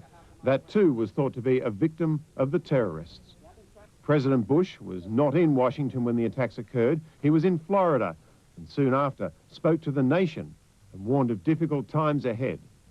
Freedom itself was attacked this morning by a faceless coward. Control Center on Air Force One, but do we know who's actually in overall control of the country at the moment? Was attacked this morning by a faceless coward. Control Center on Air Force One, but do we know who's actually in overall control of the country at the moment? Well, the president is in control. That's the way it is. The next person in command would be the vice president, but the president who was campaigning in Florida yesterday and due to continue there today is flying back from, I believe, Sarasota, Florida to Washington. He would have his command center. If anything were to go wrong, the next person in charge is the vice president. Okay, Jim, we're going to leave it there. Hopefully we'll be able to get on to the Prime Minister shortly. And we'll come back to the CNN coverage for the time being. 767 was involved in one of the hits on the Trade Center as well. We don't know if there's a reason why it is American and not any other. We won't speculate as to whether there is or not. We'll just tell you what the facts are as we get them, and that's what we have. American says 2 of its planes down, and I assume that is 2 other than the one that hit the Trade Center, and you guys check that out to make sure I'm right. And we have a report of a crash in Somerset County. Right. I believe a 767, though we're getting reports perhaps a 747, which doesn't quite fit into what we believe flies Chicago to New York, is also down as well, and I do not know the airline involved there. Let me just go back okay, I do now. It's a United Airlines plane. So we have a number of planes down, a number of planes involved in these attacks. The Boston to Atlanta, if I'm reading the notes correctly, had an American 767 with 81 passengers down. That's American Airlines Flight 11, and American Airlines Flight 77, which is a 757 jetliner, Dulles Airport outside of Washington to Los Angeles International, with 58 passengers on board, 4 flight attendants, 2 pilots also reported down. And then there is this United Airlines jet which crashed about 80 miles to the southeast of Pittsburgh. We should also mention, I think, Aaron, that inevitably some of these early fragmentary reports are going to be needing correction, and that will be done as soon as possible. We had a report of a second hijacked plane on the way to Washington. Capitol Police were reporting that there have been no signs of that plane. We simply, at this point in this awful story, have to just tell our viewers we will do everything we can to report this accurately. If fragmentary reports need amending or correcting, that will be done immediately. And I think in fairness here, there is in a number of places right now, perhaps 4 or 5, chaos. And numbers that come out aren't necessarily going to hold up. And in our reporting, we will be a bit conservative on some of this until we track it down. There's no point in allowing this thing to seem worse than it is. It is already horrendous, and we don't need to make it any worse by misstating numbers, and we want you to keep that in mind. CNN Medical Unit reports that the Center for Disease Control in Atlanta, the Centers for Disease Control, is preparing bioterrorism teams to respond to the incidents. This, we are told, is simply precautionary. We have absolutely no reports and no evidence that there is any biochemical or bioterrorism going on, but clearly what is happening in every department of the United States government, and I suspect in every department of most major cities right now, the plan that they hope they never have to implement, the plan that they spent years preparing, is now in effect, not just here, not just in Washington, but around the country, because no one knows precisely where this is going. CNN, my colleague Judy Woodruff joins us from Washington. Judy? Aaron, we've been watching this here in the Washington Bureau. I'm in the studio now, just a few blocks from the Capitol, from the United States Capitol, and the first thing I want to tell you is that everyone, I'm sure, on their minds is God rest the souls of those who've lost their lives this morning in New York, in Washington, near Pittsburgh, in Pennsylvania. It is just a story for which there are no words to describe. Here in Washington, we are keeping a very close watch on the Pentagon. You've been reporting, Aaron, and other CNN correspondents. A plane evidently crashed, a commercial jetliner crashed into the Pentagon earlier this morning. Approximately 60-foot section of this building, which is, of course, the headquarters of all the military for the United States, was on fire as a result of this crash, and then collapsed. These are some of the pictures we've been bringing our audience from the Pentagon. We've watched people being treated by first aid personnel there. We have no information yet on casualties, on the number of people who may have been hurt or may have died in this incident, although emergency personnel on the scene have said surely there have been casualties there. Elsewhere in Washington, every federal building has been evacuated or is in the process of being evacuated.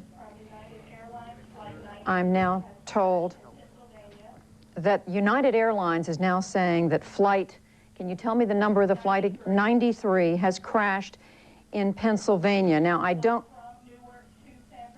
a flight from Newark, New Jersey to San Francisco. Now, we don't know if this is the same airplane that Aaron was reporting a little earlier crashed in Somerset County near Pittsburgh. Aaron had reported that some minutes ago, and now we are getting a confirmation from United Airlines that its flight, United 93, on the way to San Francisco has crashed.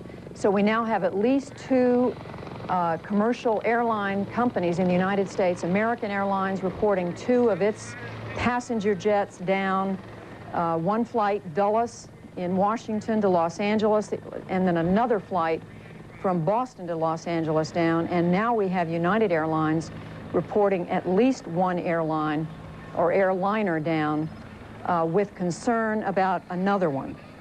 So the pieces of this story continue to come together. I have to say, in my 30 years as a journalist, I have never seen anything like this, never covered a story of the dimensions of this, and I'm sure it's safe to say that's the case for my colleague Aaron Brown and for any one of the other many correspondents, producers, and others with CNN and our colleagues at the other news networks.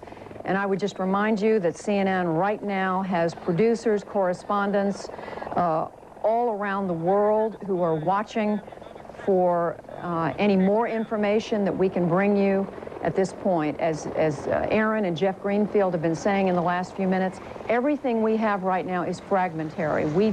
We are simply reporting to you what we are learning from police, from the federal government, from the CIA, from David Ensor, from our other correspondents. And I'm now told that former U.S. Army Commander General Wesley Clark is joining us on the telephone. Former commander of NATO, the North Atlantic Treaty Organization, is joining us from Little Rock, Arkansas. General Clark, from your knowledge of the military, you know the Pentagon. What are you thinking right now? Well, good morning, Judy. First of all, we've got to try to assess what's really happening, and as all of the news reports indicate, it's clearly a coordinated effort. It wasn't announced, and it hasn't been announced that it's over, and we don't know how it will finally conclude, so there's likely to be more trouble before all of this concludes. So we've got to protect the American people first. We've got to look after those who are injured. We've got to take precautionary measures to deal with future incidents, and I think all of that's underway with a lot of responsible action by people everywhere. The damage at the Pentagon is unclear from all the news reports that I've seen. The one report that said it crashed into the Army side of the building. There are command centers in various places of the Pentagon, and there are many other alternate command centers. So I don't think there's really any issue about the command and control of the United States Armed Forces. I'm sure that's very solid right now. General Clark, why do you say there's likely to be more trouble? Well, we're hearing still reports of aircraft that are out there. There's no way of knowing when all of the possible incidents have either taken place or been aborted by whoever it is that's behind this. And so we have to be ready for whatever might happen next. General, can you give us some sense of, clearly the United States has never experienced anything of this magnitude, but what are the leaders of our military, the Joint Chiefs, the Secretary of Defense and others, what presumably are they doing right now in order to be on top of a situation where you have the Pentagon on fire, New York City in a state of chaos, and every federal building in Washington evacuated? Well, first of all, we'll be trying to assess what happened. We'll be making sure that the protection posture of our bases worldwide and all of our units out there is raised so that we're able to protect our forces and our family members, and then we'll be looking to provide assistance to wherever such instance might occur, whatever military capabilities there will be that could be of use will be certainly made available to the other agencies of state, local, and federal government who are involved in trying to deal with these tragedies right now. Then beyond that, we'll be waiting for the information to come in about who may have been behind this, and we'll be looking at what measures can be taken to strike and prevent further actions or in punitive retaliation. Well, speaking of that, General Clark, wouldn't you agree there are very few of the terrorist groups, at least that we're familiar with, who would have the capability to pull off something this coordinated on this scale? I think that's exactly right. There's only one group that has ever indicated that it has this kind of ability, and that's Osama bin Laden's. So obviously that'll be the first suspicion. Are you, clearly we are all in a state of shock, General Clark, but is it fair to say that you're not truly surprised by this, given what we've heard from that particular group? And again, we don't know who's behind this, but given what we do know. Well, there have been many threats made against the United States and threats of terrorism, and we know that the World Trade Center has been a target. We know that aircraft have been hijacked, and we know that car bombings are used in many places in the world. And there's no doubt that for a long time there have been groups who have tried to target the United States. Normally, many times we've gotten indications. We've been able to take actions that the American public never knows about that have broken up these attempts. In this case, for whatever reason, we didn't have the information and we weren't able to take the actions to break it up. And General, what do you say to those Americans who are looking at these horrific pictures that they've been watching now for almost 3 hours on television, who are thinking, will I ever feel safe again in an airplane, in a tall building in this country? I think that that will be one of the primary issues that has to be addressed by government leaders, is how to restore ever a sense of normalcy to the country. Will it ever be the same? And that's a question everybody will be asking. But I think it's too soon to expect any answers to that. I think we've got to assess this. We've got to track this down. I think one thing that comes through very clearly now is if this is terrorism and international terrorism, then clearly there has to be a much greater degree of cooperation between nations to deal with this. Whoever did this lives somewhere. He's supported by someone, and people know him. And someone knew that these events were being planned. And if we didn't have that information, we should have. And I think that's one resolve that will come out of this from nations all over the world, that more has to be done collectively together. But in a large sense, General Clark, whoever was behind this has clearly succeeded in the most horrific and devastating way. Well, it's been a tragedy for America, there's no doubt about that, and for so many people and their families, our hearts go out to them. General, we're looking, as I'm talking with General Wesley Clark, who is a former NATO commander. He's talking to us from Arkansas. We're looking at helicopters patrolling. I believe it's the area around the Pentagon, although I can't tell by the banner across the lower part of the screen. We do know that President Bush was in Florida this morning. He abruptly cut his trip short in order, we think, to fly back to Washington. And General Clark, while you are with us, what would the plans be for the president in this situation without giving away secure information?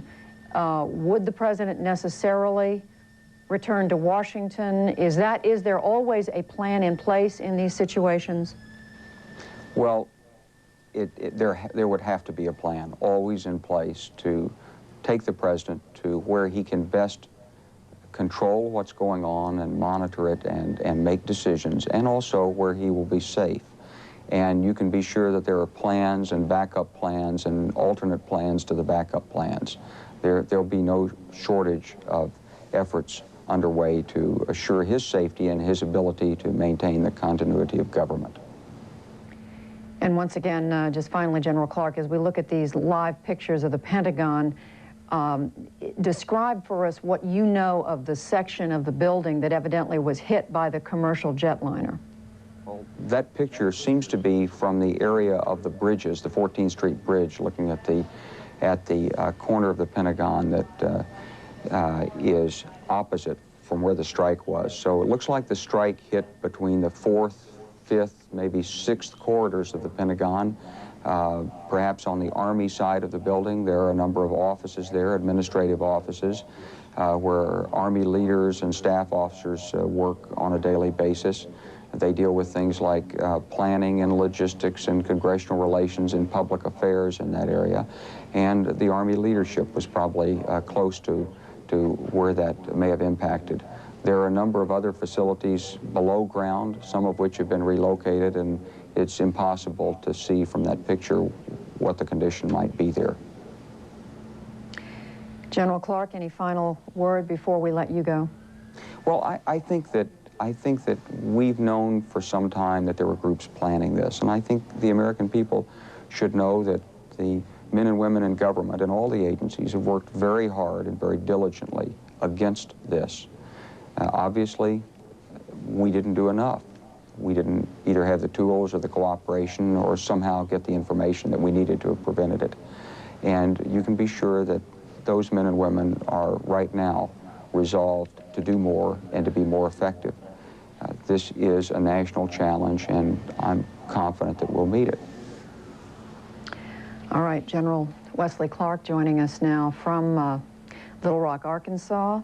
He is, of course, the former commander of NATO. General Clark saying earlier, in his estimation, there is likely to be more trouble given the coordination and the scale of these devastating attacks this morning, September the 11th, 2001, on New York City and on Washington, D.C., and at least 4 commercial jetliners involved in these different attacks. Patty Davis, our Washington correspondent, here with me in the studio. Patty, you have some information about one of those airliners. That's right, Judy. Well, United Airlines, as you said earlier, is confirming that its Flight 93, that's a Boeing 757, it was en route from Newark to San Francisco, did crash near Pittsburgh. It is also now saying that it is deeply concerned about another flight, that is United Flight number 175, a Boeing 757 that was traveling from Boston to Los Angeles. It said it is deeply concerned about that flight right now. We don't know the status of that particular flight right now. Now, the United Airlines CEO, James Goodwin, saying that the thoughts of everyone at United are with the passengers and crews of these flights, including prayers. United is not saying how many people on board each of these flights, how many flight attendants, how many pilots.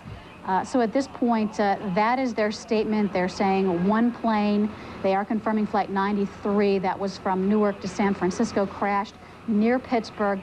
Another flight deeply concerned about United Flight 175, Boston to Los Angeles. That's a Boeing 767.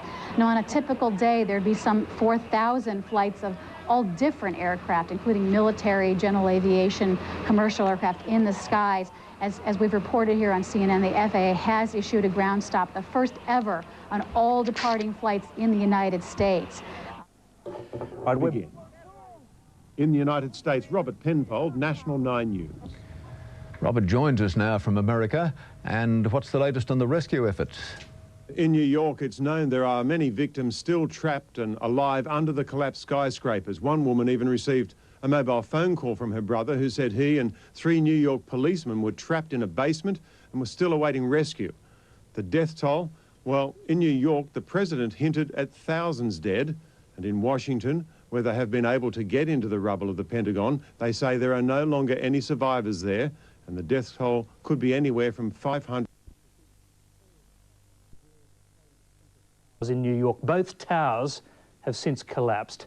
The US President George W. Bush says it appears to be an act of terrorism and has vowed an all-out hunt for those responsible. The FBI is investigating a possible plane hijacking ahead of the crash. Minutes after the Trade Center attack, a plane crashed into the Pentagon. engulfing that building in fire and smoke and forcing the evacuation of all staff. Capitol Hill has also been rocked by an explosion. The White House and the State Department have both been evacuated. Airports across the country have been shut down for at least 7 hours under national ground stop orders.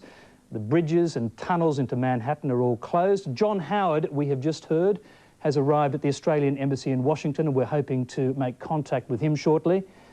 Quake in Christchurch, 22 people deceased in our care, and we are systematically, the biggest concern we have is returning the wrong loved one.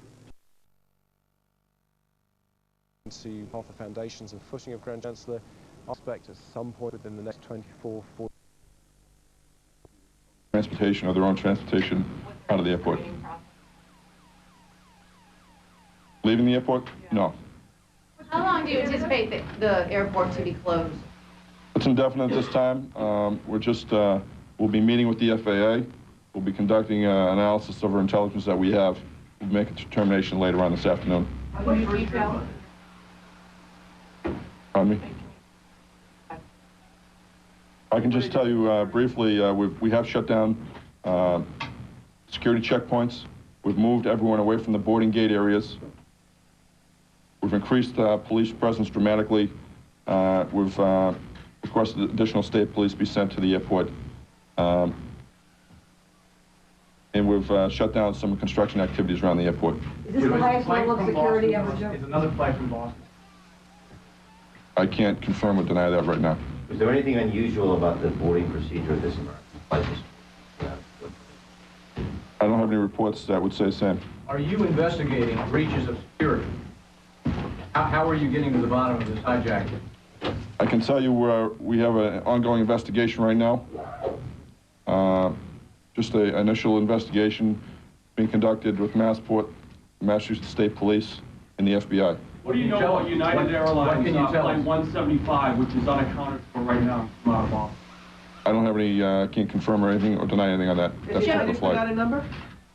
No, they have not. Joe, did Flight 11 leave on time? Were there any delays? And was there any conversation between the pilot and the tower that seemed unusual? Flight number 11 left at 7:59. I believe it was on time. And everything went as scheduled when it left Logan Airport. How many people were on board? I don't have a passenger count right now. Are you aware of any communications from the pilot? No, I'm not. What is flight path to LA normally is taken it south, towards New York, south of the west? I can't answer that. I don't have any information on that flight path. When did the tower here detect that there was something wrong? Again, I don't have that specific information. You know what time I don't know. You know what time this United flight left? I have no information on the United flight right How now. unusual would it be for New York that we're heading to? Again, I'm not familiar with the particular flight path they may have filed. Was it a non-stop flight to Los Angeles? I believe it was. At what time, sir, were the flights stopped in Logan? What time? What time was the airport shut down? I believe we shut the airport down to arriving flights somewhere around 9:15, and departing flights shortly after that. What happened to the flights that were in the air? Where are they? They were diverted to other airports. How long will the airport be down? How long? Again, we're going to assess all the measures that we've taken. We want to, obviously, the safety and security of anyone who works here at the airport, any of our passengers, is a top priority. Do you have a lot of baggage that hasn't been flown? That's Joe Lawless, part of the security effort at Boston's Logan Airport. A number of the planes that have been involved in this extraordinarily horrendous event today began their day in Boston. The Boston airport, like airports now across the entire country, is closed. Every airport in the country closed. International flights, as you heard Mr. Lawless say, being sent to Canada as they approach the United States. These are scenes, this is tape from the ground, and obviously this is unedited tape, so kind of bear with us. It's a little raw at this point, but this was on the ground at the around the trade center here in New York as the events began unfolding.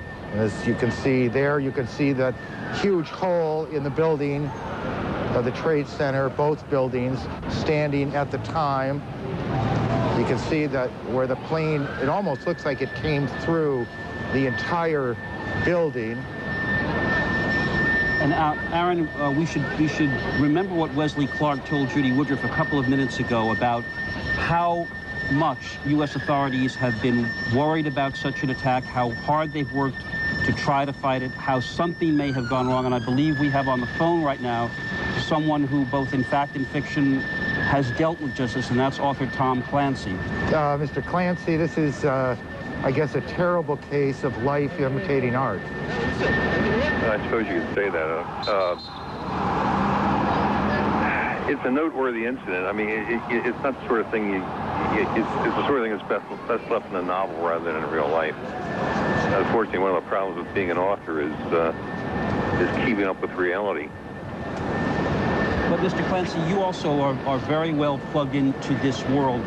From your own knowledge, how concerned have the authorities been that something of this scale could possibly hit on American soil? It's Jeff Greenfield, right? Yes, sir. Okay, well, Jeff, you've been here to the house. I mean, it's. I had a conversation some years ago with an Air Force general about the possibility rather like this, and I ended up putting in one of my books where you go where a bad guy takes an aircraft into the Capitol building during a joint session of Congress, which could effectively decapitate the whole government.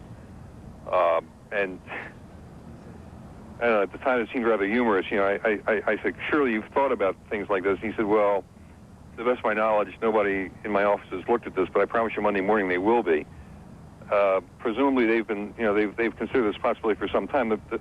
The big problem is a person who's willing to lose his own life in voluntarily in a terrorist incident. The people like that are fairly rare, because self-preservation is indeed the first law of nature, and not too many people are willing to throw their lives away, and those who do it generally do it for religious reasons because they think there's something good waiting for them on the other side of death. In a case like this, that's going to lean people towards talking about, Islamic fanatics. But we need to remember that, Islam is a religion, and it's a religion with beliefs not terribly different from Judaism or Christianity. Or they believe in a God of love and justice the same as we do, and they're not all maniacs. And religious tolerance is one of the principles of our country. We need to hold on to that principle very tightly right now, because it's the principles you hold on to when things are tough that really count. Fair point. This was an act by a small number of madmen, and madmen don't characterize any part of humanity. Tom, it's Aaron Brown. When you would talk to these officials in doing the research, did they see an attack of this enormity, or were they more concerned with these sort of devastating but smaller kind of hit and miss attacks that we've seen over the last 7-8 years? Well, you don't ordinarily expect terrorists to display this degree of expertise. Flying an airplane is not all that easy. Kidnapping or hijacking an airplane, particularly with the safeguards we have at the airports right now, is not a trivial exercise. But unfortunately, the security you have at airports is not perfect, because nothing human beings do is perfect. Somebody thought very carefully and hard and long about this, and then they got some madmen to actually take control of the aircraft. Tom, stay with me for a second. We a few moments ago told our viewers that United Airlines was concerned about another. United lost a flight near Pittsburgh earlier today, and officials said they were also concerned about United Flight 175, Boston to Los Angeles, and now we have reports that concern was justified. A second plane has gone down, United Flight 175. Again, that was from Boston to LA. And as you look at the Pentagon, which was also hit by a plane earlier in the day. Jeff? Yes, Tom, you were mentioning that this is such a rare act, and yet we now know of at least 4 commercial airliners that apparently were hijacked and either crashed or crashed into buildings, causing death and havoc of an unimaginable scale. So whoever is behind this is of a dimension that literally dwarfs even fantasy. Pretty much. I dream pretty big when my dreams, fortunately or unfortunately, didn't get quite this large. It's not, generally speaking, it's not credible to think that you're going to find, more than one person who's willing to do something like this, because people who are willing to throw their lives away are fairly rare. In this case, they got somebody who was well organized and produced a well planned and reasonably well executed operation. Well, now we need to find out who it was, and then to go after him. But that's that's going to take time. But we do have the people to do that if they have the proper support from the executive branch of the government and from the general population of our country, to identify, locate, and deal with the people who performed this act. The president said earlier today, shortly after the Trade Center attacks, the president characterizing these as terrorist attacks and said that the United States government will do whatever it is necessary to hunt down those people responsible.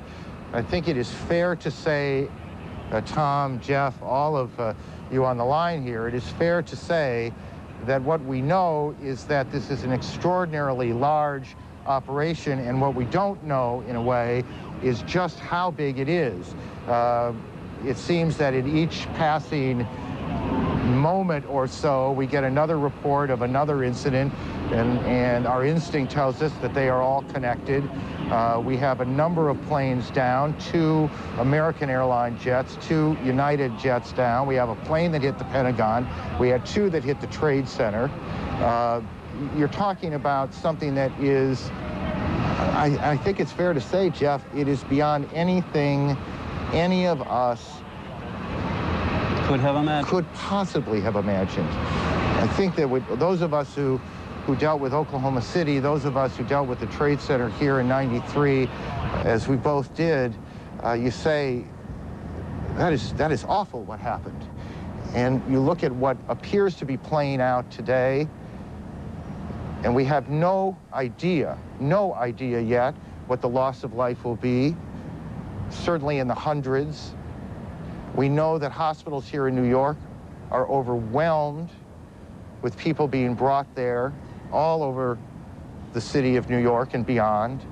The only piece of news that is the least bit, I guess, reassuring is that there is no report of any kind of chemical result. That is, the folks on the ground around the World Trade Center, the rescue crews, the survivors, there is absolutely no indication at this moment that there was any kind of bioterrorism involved. Not that what happened here isn't horrific enough. Yeah, absolutely. And let me just add on again, small, medium-sized pieces of information as we go. All airlines in the country are closed down. All airports in the country are closed down. We now are being told that the U.S.-Mexican border has been sealed. We don't know if that is just simply part of a plan that the government puts into effect under a worst-case circumstance. This is certainly that, or if there is some specific reason why a decision was made to shut down that border. Our senior White House correspondent, John King, on the phone. John. John?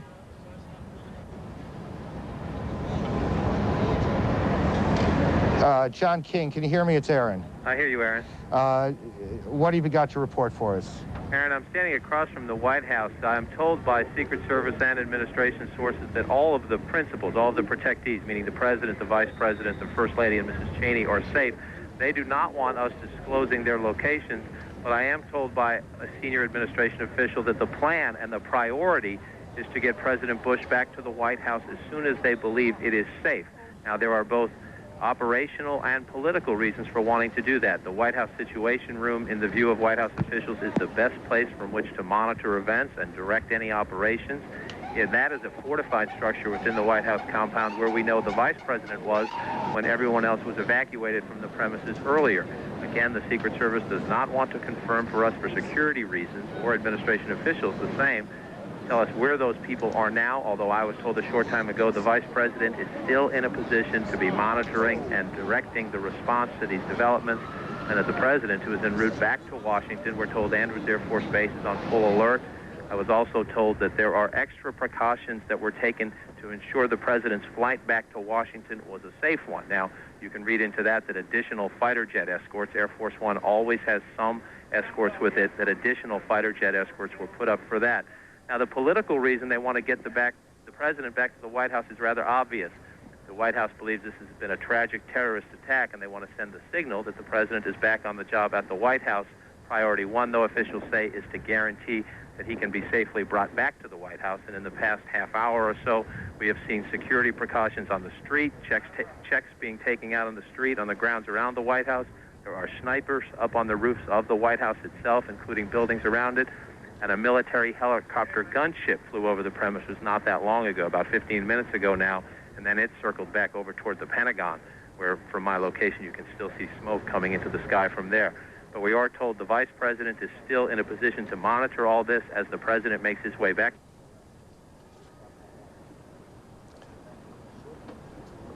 John, thank you. Our senior White House correspondent, John King. As John mentioned, the president was in Sarasota, Florida, making his way back to Washington. Whether he'll be taken directly to the White House or not is a little bit unclear. Secret Service wants to make sure the building is safe. It is, I would add, one other symbolic reason why you would want to get the president in the White House, and that's to send a message to who's ever responsible for this, that yes, you've caused extraordinary damage and a great deal of tragedy here, but what you haven't done is shut down the American government. The president will want to get home. Governor George Pataki of New York joins us on the telephone. Governor, are you there? Can you hear me? Yes, I'm here. What are you hearing from the Trade Center area itself? Well, we're still hearing that it's a horrific situation. We're in desperate need of people to help out with emergency services. The city team is there, but we've activated our National Guard and our statewide fire and emergency services, and we're going to be bringing those in to relieve the city forces as the afternoon goes on. I've been in touch with the mayor, I've been in touch with the White House, and everything that we can do and everything that can be done is being done at this point.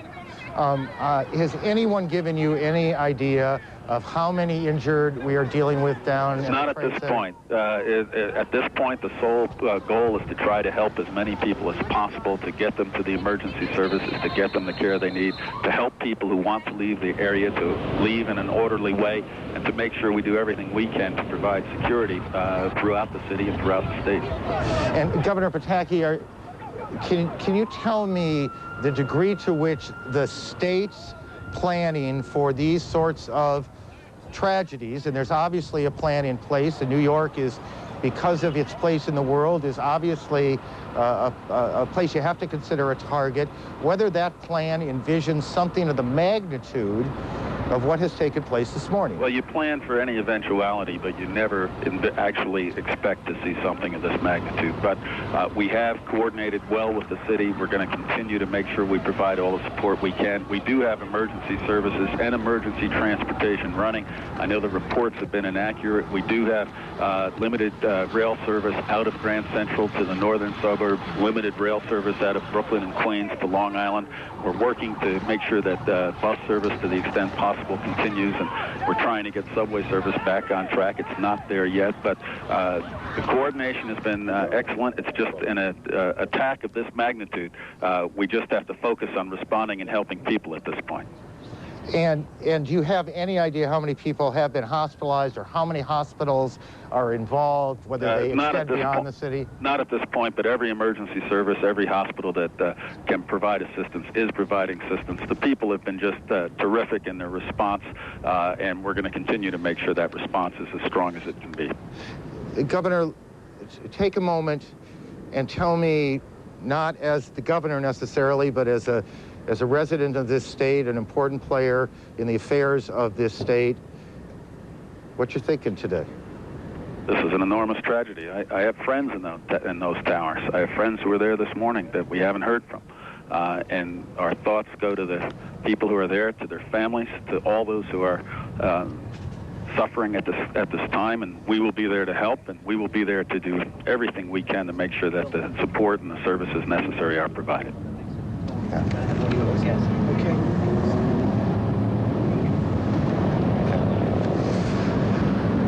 Governor, thank you. Governor George Pataki joining us here. The National Guard has been activated to support New York City Police.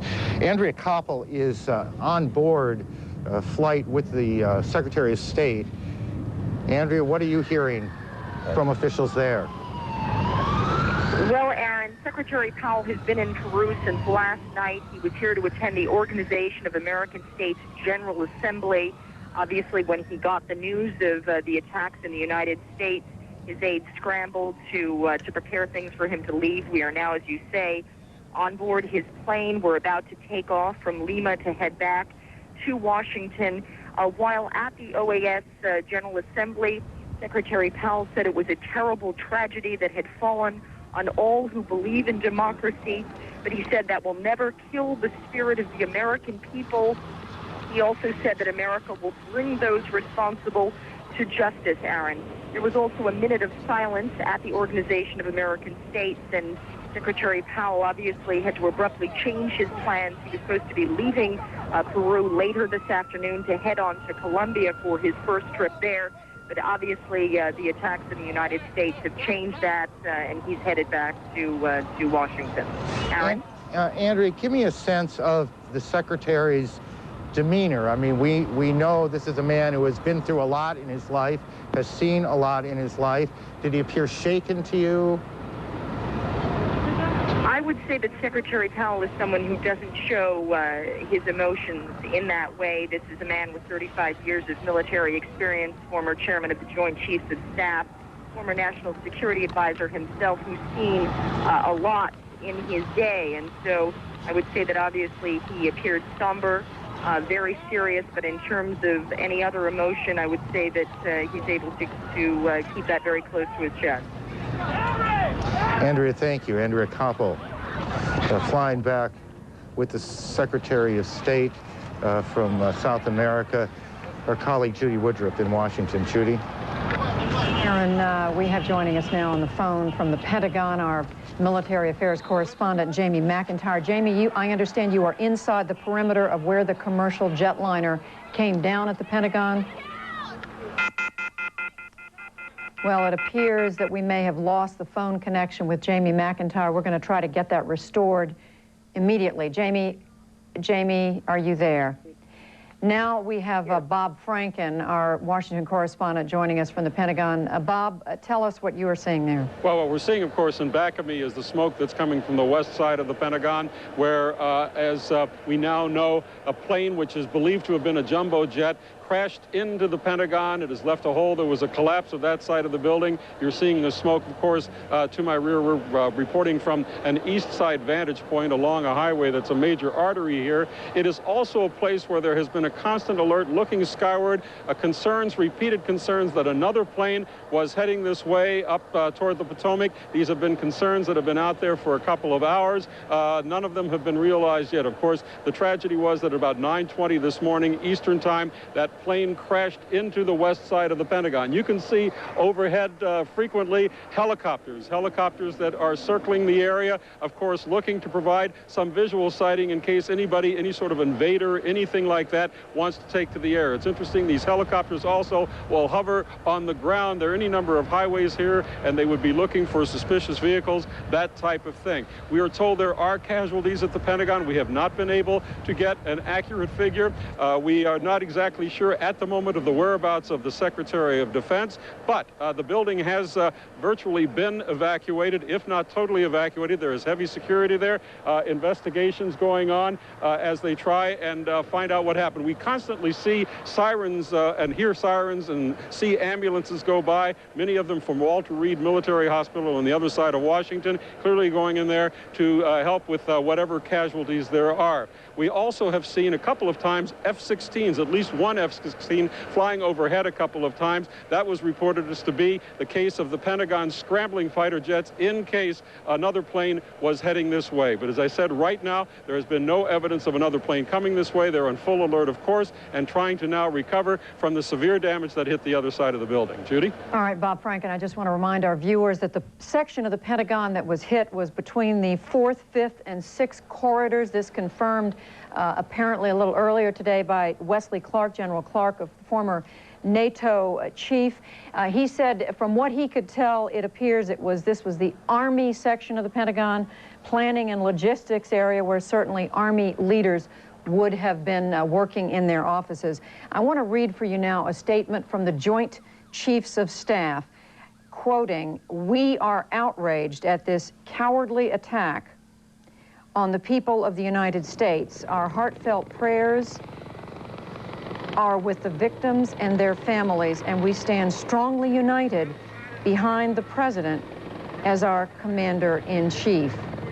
And I want to clarify that this is a statement by the Joint Chiefs of Staff. I want to clarify that this is from the leadership of the Congress. I misunderstood when I was handed this just a moment ago. And continuing, congressional leaders, we will work with the President to ensure that the full resources of the United States government are brought to bear to protect the American people and to punish the perpetrators of these unconscionable acts. May God bless America. And just quickly, before I go back to Aaron Brown in New York, hospitals in Washington dealing with the casualties from the Pentagon Washington Hospital Center, 29 patients, a blood shortage, we are being told, in Washington. So any of you who are able to get to a hospital anywhere in the Washington area, it is very possible that there is a need for blood to be donated. So we will just put that information out there as well. Aaron, now back to you in New York. Judy, thanks. We now are being told that Los Angeles International Airport, LAX, has been evacuated. Again, this is another one of those multi-terminal airports. It's an enormous airport, and that is being evacuated. At least one of the flights, and perhaps two, if memory serves me, that has gone down today was headed towards Los Angeles, one towards San Francisco. We also have a report that Disney World in Orlando has been evacuated. Someone said to me a moment ago, before the day is over, everything's going to be shut down. And that seems to be where we're headed. CNN's Richard Roth is on the streets of New York, and he can join us now. Richard, what can you tell us? Aaron, New Yorkers think they've seen everything, but they'll say they're amazed at what has happened, stunned. Right now behind me, what normally would be the World Trade Center is no more, a huge cloud of white smoke. And right now it's like a war zone. Thousands of New Yorkers streaming north. The mayor of New York City, Rudy Giuliani, has told everyone to get north of Canal Street. We're several miles north of it. Right now, New Yorkers are trying to get out of Manhattan. There's a ferry on the west side going to New Jersey. It's really the only access out. The mayor advising that people should take the subways. We have seen dozens of emergency vehicles, hundreds. Firemen being bussed in, decontamination vans coming in, call for blood donations. New Yorkers, their faces, their expressions, stunned, amazed right now. With us, several of those people who witnessed some of the carnage today. Tell us what you saw when you exited the subway station due to a lack of smoke. Eileen. It was very smoky, and then we exited on Church Street out of the PATH train station. I crossed over to Church and Fulton, and I was trying to get a cell phone. I was trying to get up the block, and I turned around and saw this tremendous fire. I actually thought it was a bomb. I couldn't see a plane, and I saw people jumping off the building. Many people just jumping. And in a panic, I had my bag and my cell phone and everything, and I was trying to find a phone because the cell phone wasn't working. Everybody was screaming, everybody was running, the cops were trying to maintain the calm, and in that haste, people were stampeding. People started screaming that there was another plane coming. I didn't see the plane, but I turned around, and the second building just exploded. And again, all the debris was flying towards us. There was a woman on the ground with her baby. People were stampeding the baby. Myself and another man threw ourselves over the baby and pushed into the building. I got up and I just ran. I ran towards City Hall, and I said, oh God, why am I running there? And then I started to run towards the water. And then I was by probably Spring Street Prince Street. I was at a payphone, and I heard the rumbling. I thought it was another bomb. I thought it was another building close to me. And then I just ran from the payphone. The man is grabbing me back, telling me to stay here, you're safe. I was like, no way, I'm getting out of here, go north. And then I ran into a shoe store because I wanted to call my husband. That's all I wanted to do, was let him know I was alive, because he knew I was in the World Trade. And I got my office, and they connected me to my husband, and then we heard the second fall of the World Trade Center.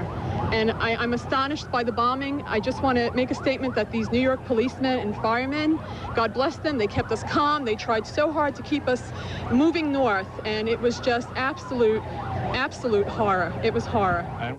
Working closely with the city, with our National Guard forces coming in to help relieve the city police and fire. Obviously, it's a situation that just cries out for people to be horrified. But what we have to do at this point is focus on helping those who are at risk, helping those who have been injured, making sure there's an orderly removal from Lower Manhattan, and that is our focus at this point. Governor, are you in a position to go to the scene? Are you in a position to go to Lower Manhattan? Do you think you should? Would you like to?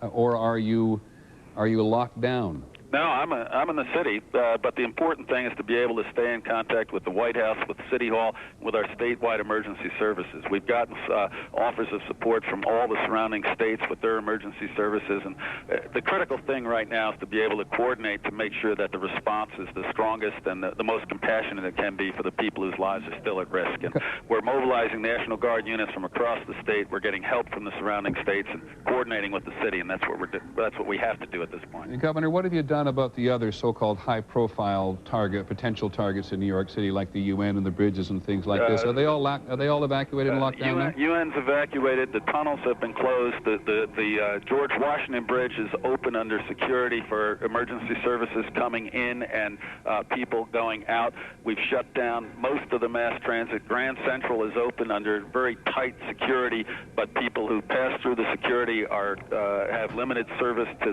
the northern suburbs, and we're doing the same thing on Long Island. But the important thing now is to provide as much help as quickly and as effectively to those whose lives are at risk or those who've been injured, and we're working with the city and federal officials to make sure that happens. Do you believe that New York City is now under control?